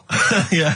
No, so sorry, you were looking at a woman dancing around naked, right? So the only thing you could do was immediately drop your boxer shorts. So she looked across, saw you fully clothed, saw you took your boxer No, she wouldn't have done, because it's sort of just the top half and the sink's at a side angle, so I was sort of looking out. So This she is wouldn't genius. so she wouldn't have seen your trousers then anyway? No, she did. I moved in front of the window more. So you then made you actually climbed in front of the window. Oh, this is amazing! So you climbed in front of the window to show off No, it wasn't your naked obvious. lower half. Suzanne said, what are you doing? And I I bet said, she did. What are you looking at? I sent you in here to clean What up. are you doing? I'm just taking my trousers down, stand over the window. Why? Because there's a naked woman across the road. What do you think I'm doing, Suzanne? I'm exposing myself while looking at some free fame. leave it. What's up with you, Suzanne? leave it. Christ. Are we doing Rockbusters? Or Yeah. Oh, she sent you in there to read up on Einstein. She comes in and finds that. Oh, brilliant! Wait a minute, can I just check? A final question. What did the woman across the way... What happened? What was her I reaction? didn't look again. I just thought you've seen a bit of action as well. We're both happy. Let's leave it. Brilliant. So were you waddling around like a penguin with your trousers around your ankles? I just was walking about, and Suzanne said, "What are you doing?" I said, "I'll explain to you in a bit, but don't look out the window because then it's Excellent. obvious." Then he sees, she calls her husband to look at Carl going naked. He goes, oh, she's got a... Quick, Suzanne, get him out. There's only one with you can do. Get some more friends. They've gone one more. Anyway, Brilliant. Right, play a record and come back to Rockbusters. And Monkey News. We haven't got enough time. Do Rockbusters. Oh, God almighty. I make it clear now, I do not condone in any way, shape or form what Cheryl Tweedy did. But I have to say, they wind me up. By they, you mean toilet attendants? Yes. Right, Yeah, yeah, not not- Pop Idol winners. That's what I thought you meant, yeah. Yeah. So, go on. But, because I'll tell you what it is, you go into a club or pubs or big trendy pubs, you go in there, and there's the toilet attendant in there. He's got his little display of aftershaves, sprays, some sweets maybe, Blue straw whatever house, it might. Yeah, and maybe a blue lollipop. straw house, maybe a lollipop. And all right, I don't know if they're. I assume they're not employed by the club. I'm assuming the club's got. We've got the DJ, we've got the bar staff. Wait a minute, we need a guy to irritate you. When the manager walks in, do they hide? Well, this is it. I don't know if he's a guy who's just like. Is it like busking? Yeah, he Do they snuck just in. like, yeah, okay. He came in when it was free during happy hour. He's got a little carrier bag. He snuck in the toilet. But the thing is, it's the fact that toilet attendants, fair enough. I mean, I'm happy if a toilet attendant sneaks in under cover of darkness, cleans it for me, and then shoots off. But it's when I have to see them there. I feel guilty because it's like I maybe wash my hands, I'll forget he's there. He'll hand me a paper towel. Suddenly I've got to tip him like a quid or something. It annoys me because just I wash my hands at all. I don't usually wash my hands. I sometimes don't even bother getting my knob out. I do it where I stand and change my trousers when I get home. Exactly. So it annoys me I have to go through this charade of getting it out, slushing out of it, shaking it dry, and then washing my hands. See, hilarious. If he did any of those elements, What, I'd shaking tip it him for a you? quid, yeah. Pop it out. But yeah. not to hand me a paper towel and get it myself. And I know. it's this guilt. And sometimes I'll hold it in because I'm nervous I don't want to go back in there. What It's annoys costing me a is that, fortune. like a posh award ceremony, it's a pound a piss. It is a pound a piss. Do you know what I mean? So, Or in a top hotel or something. Yeah. It's absurd. And I'll tell you what's worse than that. I know that he's doing it because he's got to feed his kids, but it's the fact that I've got to look him in the eye. You know, Yeah. it's like he's humanised. You know, if he was only dehumanised, Rick. Yeah. If I could see him and I didn't think he was a human being, I wouldn't feel guilty. If he know. could sort of hide under the urinal, perhaps, or if And he could just put hide a underneath the handout, sink. like thing from the Adams Family. He just puts out, He you just know. pop a hand out, doesn't say anything, with just a hands me glove, the paper so you don't towel. even see, like, you know, hand go, and then I'd put a pound in, I'd take the thing, put a pound in, nick a lollipop and run away. No aggro. Exactly. It's the fact I got to see them and I feel guilty because, you know, I'm on the radio, I've got a cushy life. I know. Here's a guy who's just trying to make ends meet. It makes me feel bad, it ruins my evening. Yeah. I'm just pleading for them. Can they not do it anymore? Can they maybe get a job? Illegal mini cabin or something? Please. It's 10 past, isn't it? We haven't done a little bit of knob news. No, we haven't done no news, no. But It's been 3 months. It's been 3 months coming. There's this thing. I don't know the full story. I don't know how it happened, right? But little Russian fella. Yeah. He was sort of having sort of emptying his bladder, right? And Yeah. somehow electrocuted himself. Right. And sort of did a bit of damage. How did he smashed I don't onto know. some I don't live know. wires or something? Something like that. So Did anyway, it damage to himself or to an electric fire or something? no, to himself. To himself. Yeah. And so the doctor. Didn't slip and curling tongs went up his arse when he was pissed, because that's happened a lot. In Yeah, we've all been hospitals. We've all shoved the old curling tongs up the arse when having a piss. Right. So I can't even be bothered. No, go on, we're interested. We're interested. Come on, we're interested. Don't You give can't up. be bothered. You get Mondays off. Do some work. Right, so anyway, so the doctor says, oh, it's not looking good, we'll have to take that off. What? He's like, oh. Novectomy? Yeah. Really? But the funny thing is, right, Nothing funny about that. they've done, you're doing me head in.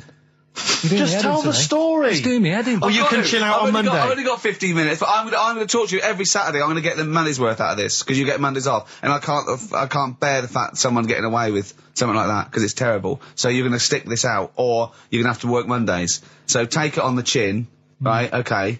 Just finish the story. Yes. I command you. Just do it. Anyway, so he said, you know, will you be able to sort me a little knob out? A prosthetic Right? cock, yeah. Yeah. But they put him out Yeah. for the operation. Yeah. He woke up, Yeah. right, and he's thinking, oh, thank God that's over and done with. Yeah. They've only grown it on his arm. What are you talking about? You twat. Shut the you're an idiot. What do you mean they've grown it on his arm? Apparently, like, that's the way they do it. Oh, yeah, but to then put it on, that wasn't a mistake. It wasn't doctor going, did it go there? Some bloke I didn't do a degree. Are you a real doctor? Yeah, yeah. But why put it there? Because it's got to grow, it's got a graft there, so where they can control it. To skin tissue. But on your arm. Well, But they're On going to your remove back it or- from the arm itself. What do you mean on the back? on your back. Somewhere, well, we can't wear a t-shirt. Yeah, but you could have a ridiculous. He's in hospital. But this way you can still have a little tug, can't he? But they'll leave it there for quite a bit. It's not, do you know what I mean? It's not going to be like, oh, it's just there for a few days. Yeah. It's there for a bit. That's not good, is it? So he's got a cock on his arm. Yeah, what's up with that? What do you mean, what's up with that? Well, I mean, you could say it's a thumb or something, couldn't he? Yeah. But they remove it. Be good And for attach hitching. it down wouldn't below later. If you had a knob instead of a thumb and you went hitchhiking, just tickle it. They can see it like a mile down the road, couldn't they? Boasting. Yeah. If I'd lost my knob, I'd go, oh, I'm not going to have all that stuff. Just whack a pair of tits on me. Do you know what I mean? I think, oh, just forget it. But why not just put it where it should be straight away instead of messing about? Where should it be straight away? You know. On the you know. forehead. Listen, are we doing a competition? Let's play a tune. Let's Come on, let's Carl, you can't be bothered. Right, Alright, okay, bit of we're rainbow, going to bit of scrap rainbow, this yeah? and you're going to work Mondays again. Well, I think it was in Hot Tickets magazine. It's free with the Evening Standard. I might get some free Evening Standards now. I've plugged that. Yeah. I just reading in there that I don't know if it's still going to happen, but apparently she was going to do a little cheeky appearance at GAY. GAY. In London, and obviously I was quite excited because I'm a Spears fan. Do Sorry, do you know what that spells, don't you? G-A-Y? Yeah. Gay. Yeah. Yeah. Well, I think it is a gay club. Oh, sure, This go on. is what I was ascertaining from the article. Oh, because they've said they've called it what it is. Exactly. Yeah. And it was apparently she was going to be previewing some of her new album live on stage at GAY. And that's an intimate venue. Normally you'd have to see someone like Spears, probably at Wembley Arena, someone like that. I'm thinking I'm a Spears fan. You know, get a couple of the gang together. Yeah. You know, some of the lads. Exactly. Yeah. Cruise down there. Yeah. But then I read on in the article that apparently the doorman at GAY were only going to let in regulars, and the way they were going to ascertain if you were a regular was by asking a series of questions at the door. What, testing if you're really... Now, I don't know if the questions would be about the interior of GAY. Or the interior of someone else. Yeah. Or just general kind of... Like, what do you reckon you'd have passed the... Well, that's what I was wondering. So you'd have had to pretend to be... GAY to get in to see Spears. Now Can you say gay on the radio? Yeah, I think so. Yeah. There's irony, isn't it? So you're pretending to be gay to get into a club to see a bird, if you like. Yeah. I'll give you a little quick test. Right. Shall I? All right. Sorry, what's your name, mate? Paolo. All right, Paolo. Yeah. You haven't done a lot with your hair. You just sort of let it grow out. I mean, would you be putting product on a bit later? Because I mean, you don't look very. You look sort of quite masculine, quite. Yeah, well, sort of like you didn't care, like you have no care about how you look, like you're a. Normally it would be shaved. Of course. Oh, okay. Yes. We would say normally that looks about like 3 months growth there. Why haven't you? I've been ill. Nothing serious? Nothing serious. Okay. No, that's why I let it grow. So it's grown. Okay. So what time would you normally be going out then, Paolo? Normally I'd go out about about 8ish. 8 o'clock in the evening you got? No. Because that sounds a bit early. That's what... No, I'd go out about 3 in the morning normally. Right. So I take them. Yeah. Okay. Right. So that's right. Yeah. Where'd you go? Down sort of... Down Compton Street for a coffee and then onto GAY with your little shaved head. Yeah. Okay. Well, you're doing fine. Gay. Sounding pretty good. Can I just ask you one final question? 20 bender points? 20 bender points. I'm just going to let you in. Okay, I'm just going to tell the guys to let you in. But I've got one more question. Yeah. Do you prefer knobs or tits, Paolo? Knobs. Knobs. You love knobs, do you? Absolutely. Can't get enough knobs. So you hate tits, I assume? Loathe them. You hate tits, do you? Yes. Okay. What? Even Liza Minnelli's? I don't know what to say. I love hers. But not in a straight way. In a straight way. In a gay So way. okay. So you love knobs more than tits, right? Okay. I love knobs. In you go. Thanks very much. Brittany's on, do you? Oh, she is so sexy. Oh, see, that's what would give me away. It'd be like the Great Escape. It's just the last. Yeah. You just. Well, you're. I think you're probably a bit bi.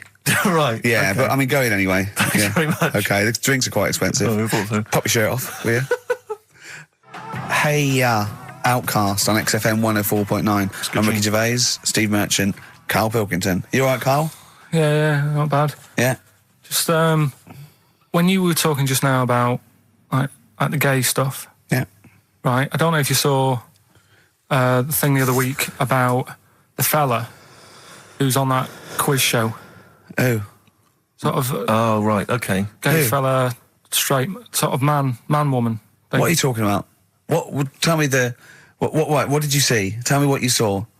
This is like a kid come running in and he's seeing something frightening. It could be an alien, could be a ghost, could be a paedophile, and you've got to get exactly what actually saw out of him. Right, what did you actually see? It's just this fella who's a woman. Right. Right, okay, right, try and talk like a human being. Right. It's a quiz show that's coming on the telly. And it's this woman. Right, is it a fella who's a woman, or is it a woman? Bit of both, that's why I'm talking about it. But what do you mean? Is it a pre-op? Is it a transsexual, a transvestite? Is it a lady boy? Is it an hermaphrodite? What is it? I'll tell you about it. Well, tell me. I'm telling you. It's a woman. Well, it's a man. Forget it. Listen. Play a record. No, listen. Come on. What? It is a man. He is a man. Well. Oh, Christ's sake! It's a TV programme where they've got this... Transvestite or television? It is a transvestite, yeah. So, but the problem is, I'll tell you, just because you don't know about it, the programme is... I don't know, I still don't know about it. I don't know anything about it still. I don't know. It's a woman, man, woman, TV programme, look, TV. No, it's a man who is now sort of half a woman. And... A man who is now half a woman! No, well, this is what's weird about it. He's got the top half, but not the bottom half. What do you mean? Out. He's got breasts and a wig? But he's still got his boys downstairs. Why do you do that? His caps and the boys are still there with his Y fronts. Why but that? upstairs, he's got a lovely pair of dumplings. Why do that? Well, he's halfway through. But why not get it all done in one go? Maybe he couldn't afford it. Well, wait until you've got all the money. That just looks a mess.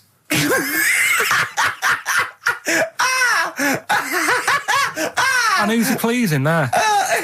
Well, he wakes up in the morning and pleases himself. He can't believe his luck. He doesn't know where to start.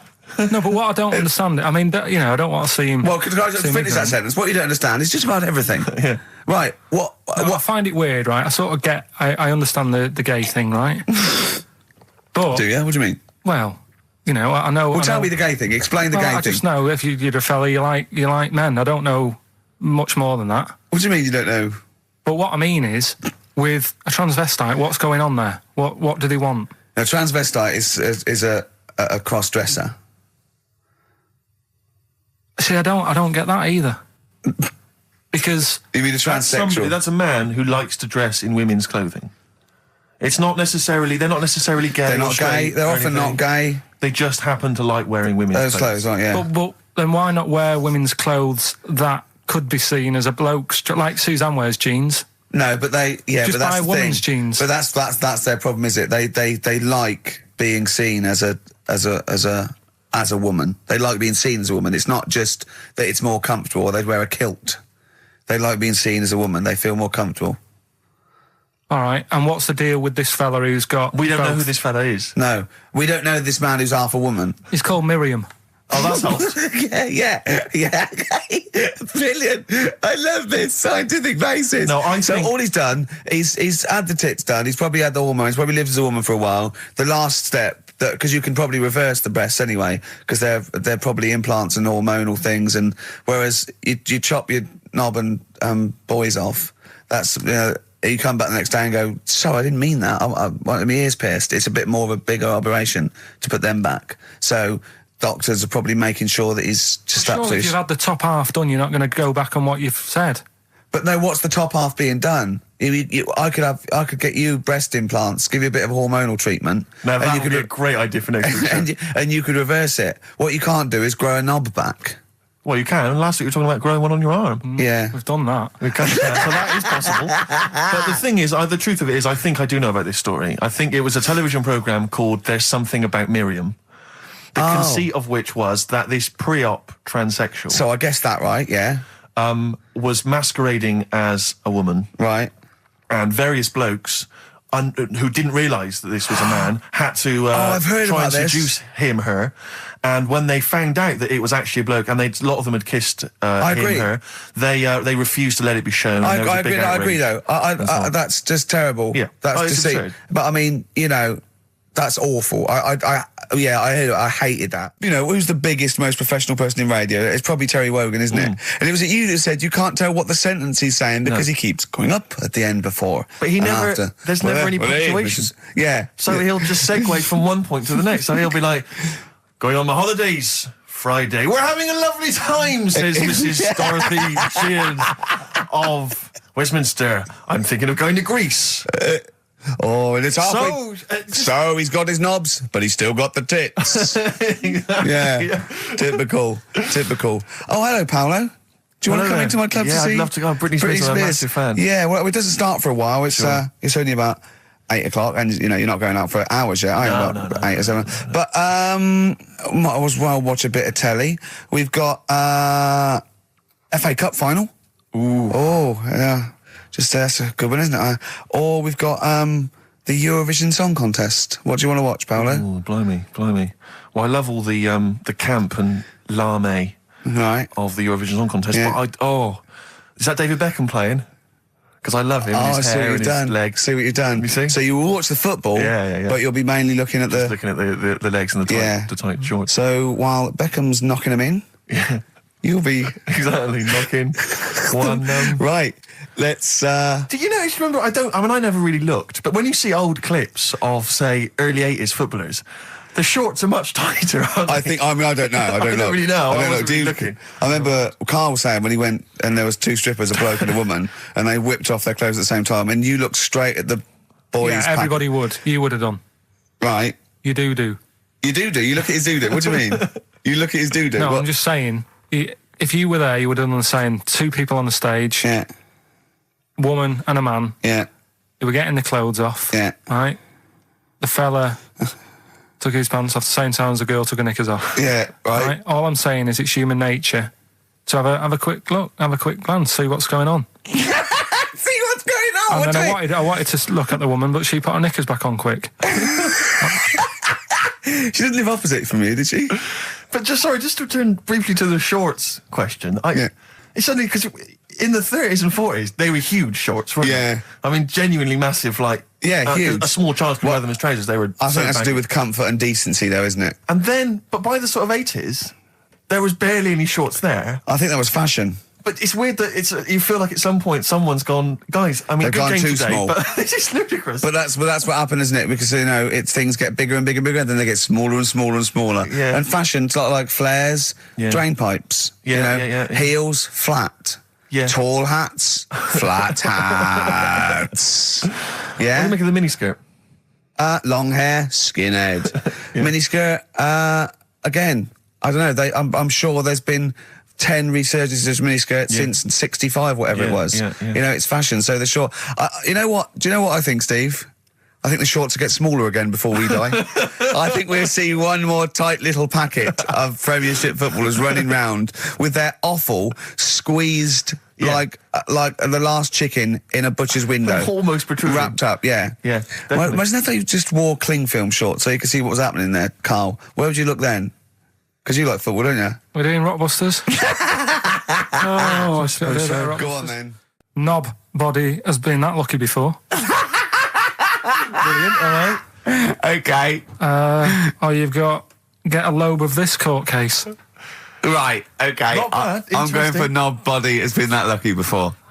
Right, it's a story about this kid who was born, right? Was he?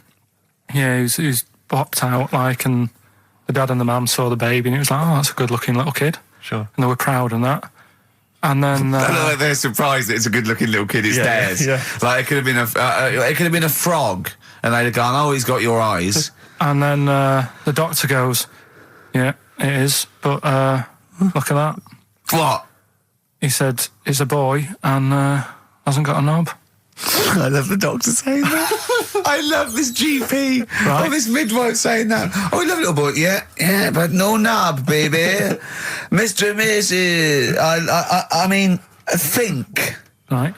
No, but I'm speeding it up a bit. All right, come on. So the baby's Right, so born. the baby's like and that, doctor and says it's a the lovely doctor baby, says got that, the and the woman's like, oh, it's our first as well, and stuff, right? She's really gutted. She's What's the second going to be like? So, Go ahead. so the Just a knob. doctor says, you know, We'll call it Carl.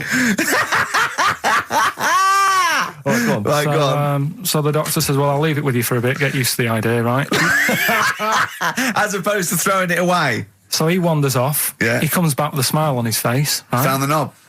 So the mum and dad are like, what are you smiling about? He said, you're not going to believe this. Baby's just been born. It's got 2. Right? You can have one of them. And they did a little operation. Where did you get this information from? That's in a book. What book? Is it the a same joke as the book that you carry round with you? No. With the woman with 3 legs, the juggler with 9 arms, and the bloke who found shagging a chicken under a rock. Is it in that book? Weird though, isn't it? Well, it's not true.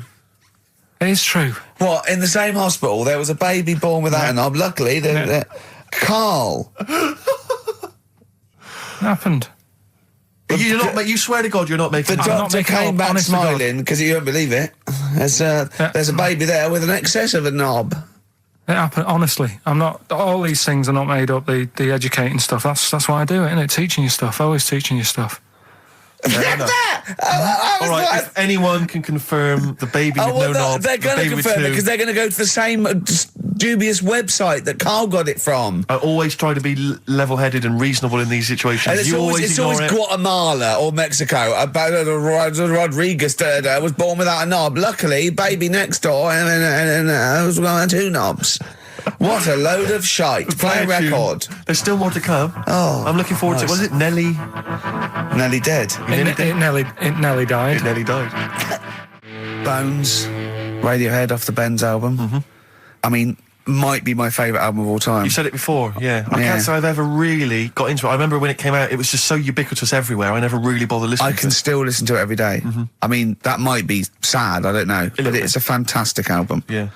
On XFM 104.9, just practicing for when we talk about music. Talk more about music than maybe monkeys and people born without knobs, baby. Carl, any other thoughts? Educating Ricky. Can we just clarify what this is? I think a lot of new listeners perhaps aren't familiar with this. It's when Carl looks on the internet and finds a weird story about, the double knob fun, and tells me about it. And it's usually not true. Okay. If it is true, I know it already. Go on then, Carl. They're not really weird stuff. It's just stuff that's gone on. That's interested me, that's all it's about, and I educate about it. I should just confirm that we've had a number of emails that say the baby born without a knob and then having one transplanted from a baby that luckily enough had 2 knobs is apparently true. Right, listen. So, I don't question that you could be born with a deformity and get someone's, fingers, knobs. What I'm saying is, it didn't happen with the doctor goes, I'll leave with it. I don't believe it. That baby's got 2 knobs. Exactly. What a coincidence. I bet that little bit of information isn't in there, is it? Sure. That he went out the door, I'm going to get a coffee, came back, bloody hell, hold on, look, here's an extra knob, I found an extra knob. We can put that knob on there. Perfect. Run, Snow Patrol on XFM. Well, big question, where was Carl's knob? That's what people have been hanging on for. Yeah, where was it? Well, I can't believe people have been texting in. Hey, what, guessing where it is? People saying, is it in the middle? Is it in the left? It cost them 10p. It cost them 10p to find out. Just wait, I'm going to give out the answer. You don't win anything, right? Like, strike it lucky. Right? Bottom or middle? Right. It was to the left. Oh! Yeah. I went with the right. That's annoying. See, I thought it would be to the left. If not, maybe if it was all scrunched up, sitting on your lap right, it might just pop up to the middle. Just pop out, like, Well, next week we'll be finding out where yours is. Where's Ricky's bollocks? Right then, which leads us nicely into knob news. Oh, it's the welcome return of knob news. Right, okay, it's very much like the news at 10. This, isn't it? I do a bong, or in this case a schlong, and he gives me the headlines, the knob news of the day. Where have you collected all this knob news? Was there a lot of knob news this week? It was mental this week. The amount of stuff. The way it works, you give us the bong. I'll give you the headline. Okay. Steve decides which stories we're going to talk about. And now on XFM, knob news. Schlong. Man grows knob on his arm. Schlong. Man gets doctors to make him a second knob. Schlong. Turkish prisoners made hole in cell wall to produce third inmate. Schlong. Doctors accidentally remove man's testicles. So, well, can I straight away go for the accidental removal of the testicles? Well, it's happened before, hasn't it? We've talked about that before. How did what did he go in for a tonsillitis? What are they called? Tonsillectomy. And he went in the wrong way. What are you talking about? How can they accidentally remove his testicles? It says he didn't look at his folder, and the doctor said to the fella, "Oh, we've removed your testicles and we wanted to take out your prostate gland." So that's what happened. There's the story. This is what I mean. That's why I don't like going to the doctors.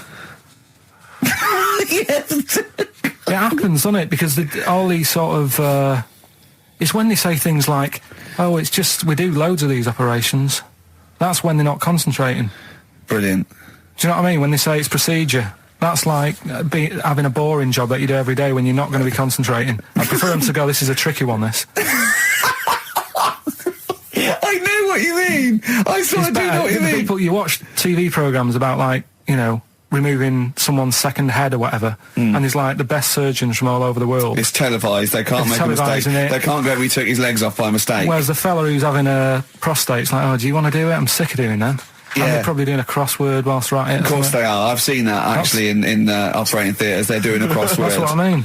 Yeah. I was just examining some of the other knob news, Rick, a little bit more closely.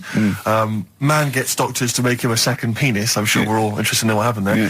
A German who persuaded doctors to give him a second penis has lost his wife after he showed her the result. Biker Michael Gruber lost his original penis in a motorbike accident, and doctors built him a second one using a mixture of skin, bone and other tissues. Bone? Apparently, the penis worked so well that he was even able to father a child with his wife Bianca. But Gruber was still not happy and asked doctors to repeat the operation and build him a better organ, to which they agreed. From his hospital bed, he said, "I've got 2 penises, but no wife. I'm hoping when I get rid of one of the penises, I'll get her back." What do you mean? Sorry, he had 2 put on. What side does he wear? So he's had both. So he's had 3 then. Yeah. This is probably the thing that happened with Hitler when he had 1 ball, but he had 3 at one point, didn't he? So he just got one in the other ball, gave his mum one, and got the other one. Man grows penis on his arm. I mean, why people are constantly losing their penises around the world? I've no idea. But why? I didn't realise it was a bit. What do you mean why on the arm? It's just a graft, isn't it? Yeah, but put it on like your buttock or your side. Not, you can't wear a short sleeve shirt. Why did they've done that before? I don't understand it. Why not just graph it onto the side of your leg or something where it's high up, close to where it should be? I don't know. To get it used to the environment, like when you were like release a duck into the wild. I've never understood that. If there's a doctor, again, you know, we had a doctor last time. If there's someone who can let us know why they put it on the arm, so they can keep an eye on it. Presumably, he's not going to work with this knob on his arm. He's probably in a hospital bed and under examination. Right. So what do you think? They pop the knob on the arm, say come back in 3 weeks. What do you do, by the way? I'm a mechanic. Keep the knob, keep the long sleeve shirt, because the blokes go, why have you got a knob on your arm, mate? What are you talking about? He doesn't go back to normal as a teacher. Sir, what is it? What is it, Simpkins? You got a knob on your arm. No, don't worry about that. Do your maths. What do you think this bloke's walking around with a big knob coming out of his arm? Why on the arm? So they can keep an eye on it. So it's not. But if he's in bed, just get him to not put any undies on or whatever, and just have a little sly look at how it's going. Even in hospital, if you're in a shared, like, little hospital room, people going, "Oh, I've had heart problems. What's your problem?" He's there with his arm out. He's got his knob out. Yeah, but I don't think it counts as indecent exposure when they're grafting a knob on your arm, sticking that up the bed. Imagine if he's driving, he's just got it out the window. People driving by. Yeah. At the end is that bloke giving me the finger? At the end of the man grows penis on his arm story, it says, a Moscow surgeon said the man will be able to have sex in a few months. He said, women will never suspect. What kind of a doctor talks like that? Yeah. I'll tell you, it's his cock now, seriously. The birds will never know. He'll be able to go berserk. Yeah. They'll never realise we grew it on his arm. That is unbelievable. Will he have a little scar on his arm, do you think? Yeah, I don't get it. Like I say, 83936 if there's a doctor out there. Or indeed if you've ever grown... Or a tailor. Making you a shirt. What side do you wear your cock on, sir? It's my left arm. What's this? Bit of Stones? Yeah, beautiful. Lay it on me. Wild Horses by the Rolling Stones on XFM 104.9. Well, I think the listening public would have enjoyed knob news there. Oh. So, I mean, there was a lot of knob news this week. I was surprised. You know, I would have thought it would be hard sometimes to get knob news together, but... I would have thought it would have been part of a bigger news programme, but, I mean, I don't think we'd dedicate a whole sort of, like John Craven's news round. Yeah. A whole 5 minutes to knob-related news. Yeah. There was other news, was there, in the week at all? Carl, it wasn't just all knob-related, you didn't just research. No, they're the ones that sort of stand out. And it's knob news time. We're all very excited. Now, last week's knob news was what, Carl? Do you remember it was a man... who grew a knob on his arm? Sure. No, he didn't grow it there, did he? He put it there. Well, I know that, but, yeah. Just popped it on his arm. Yeah. A bit. Yeah. Just a recap of the week's news. Yeah. Right now it's the headlines. Well, we talked about it before. Do you know the little mouse that had an ear on its back? Yeah. Sure. Right. Well, you thought he had a bad time, right? Listen to this one. mouse walking about with us sort of wearing a monkey's testicle. They're just having a laugh. This is what I mean about a lot of scientists. What are they doing? When's that going to come in handy? I don't know what you mean. Well, they were seeing if, say if a fella loses one, right? Yeah. Hitler or whatever. And they go, well, don't worry about it. We can sort you out. I don't know what the monkey's going to do. I don't know if they keep passing them on or whatever. But the actual monkey testicle was put on the mouse. And it worked. It worked for the mouse. But isn't it? I mean, isn't a monkey's testicle quite large in relation to a mouse? Would it not look like the mouse was on a space hopper or something? Oh yeah, it didn't look good. Well, they didn't put it where its testicles would be. No, they did. They put it. Well, how could it walk then? The ear was on his back, so he could just get about. Well, I don't know. But well, you don't know, do you? You just guessed. Did they grow the monkey's testicles where the mouse testicles? It looked stupid anywhere else, though, wouldn't it? Oh, whereas a mouse with monkey testicles, that's fine. Oh, you'd be showing off. You'd be all right. I'd prefer that than the ear. When that mouse gets put back in with the other mice, do the other mice go, George, you look different. Have you had anything done? But the weird thing is, as well, apparently it still works as a monkey. What? So, like, what are you talking about? Like the sperm and that was it was still sort of monkey. Of course sperm. it was. What are you talking about? But that's weird.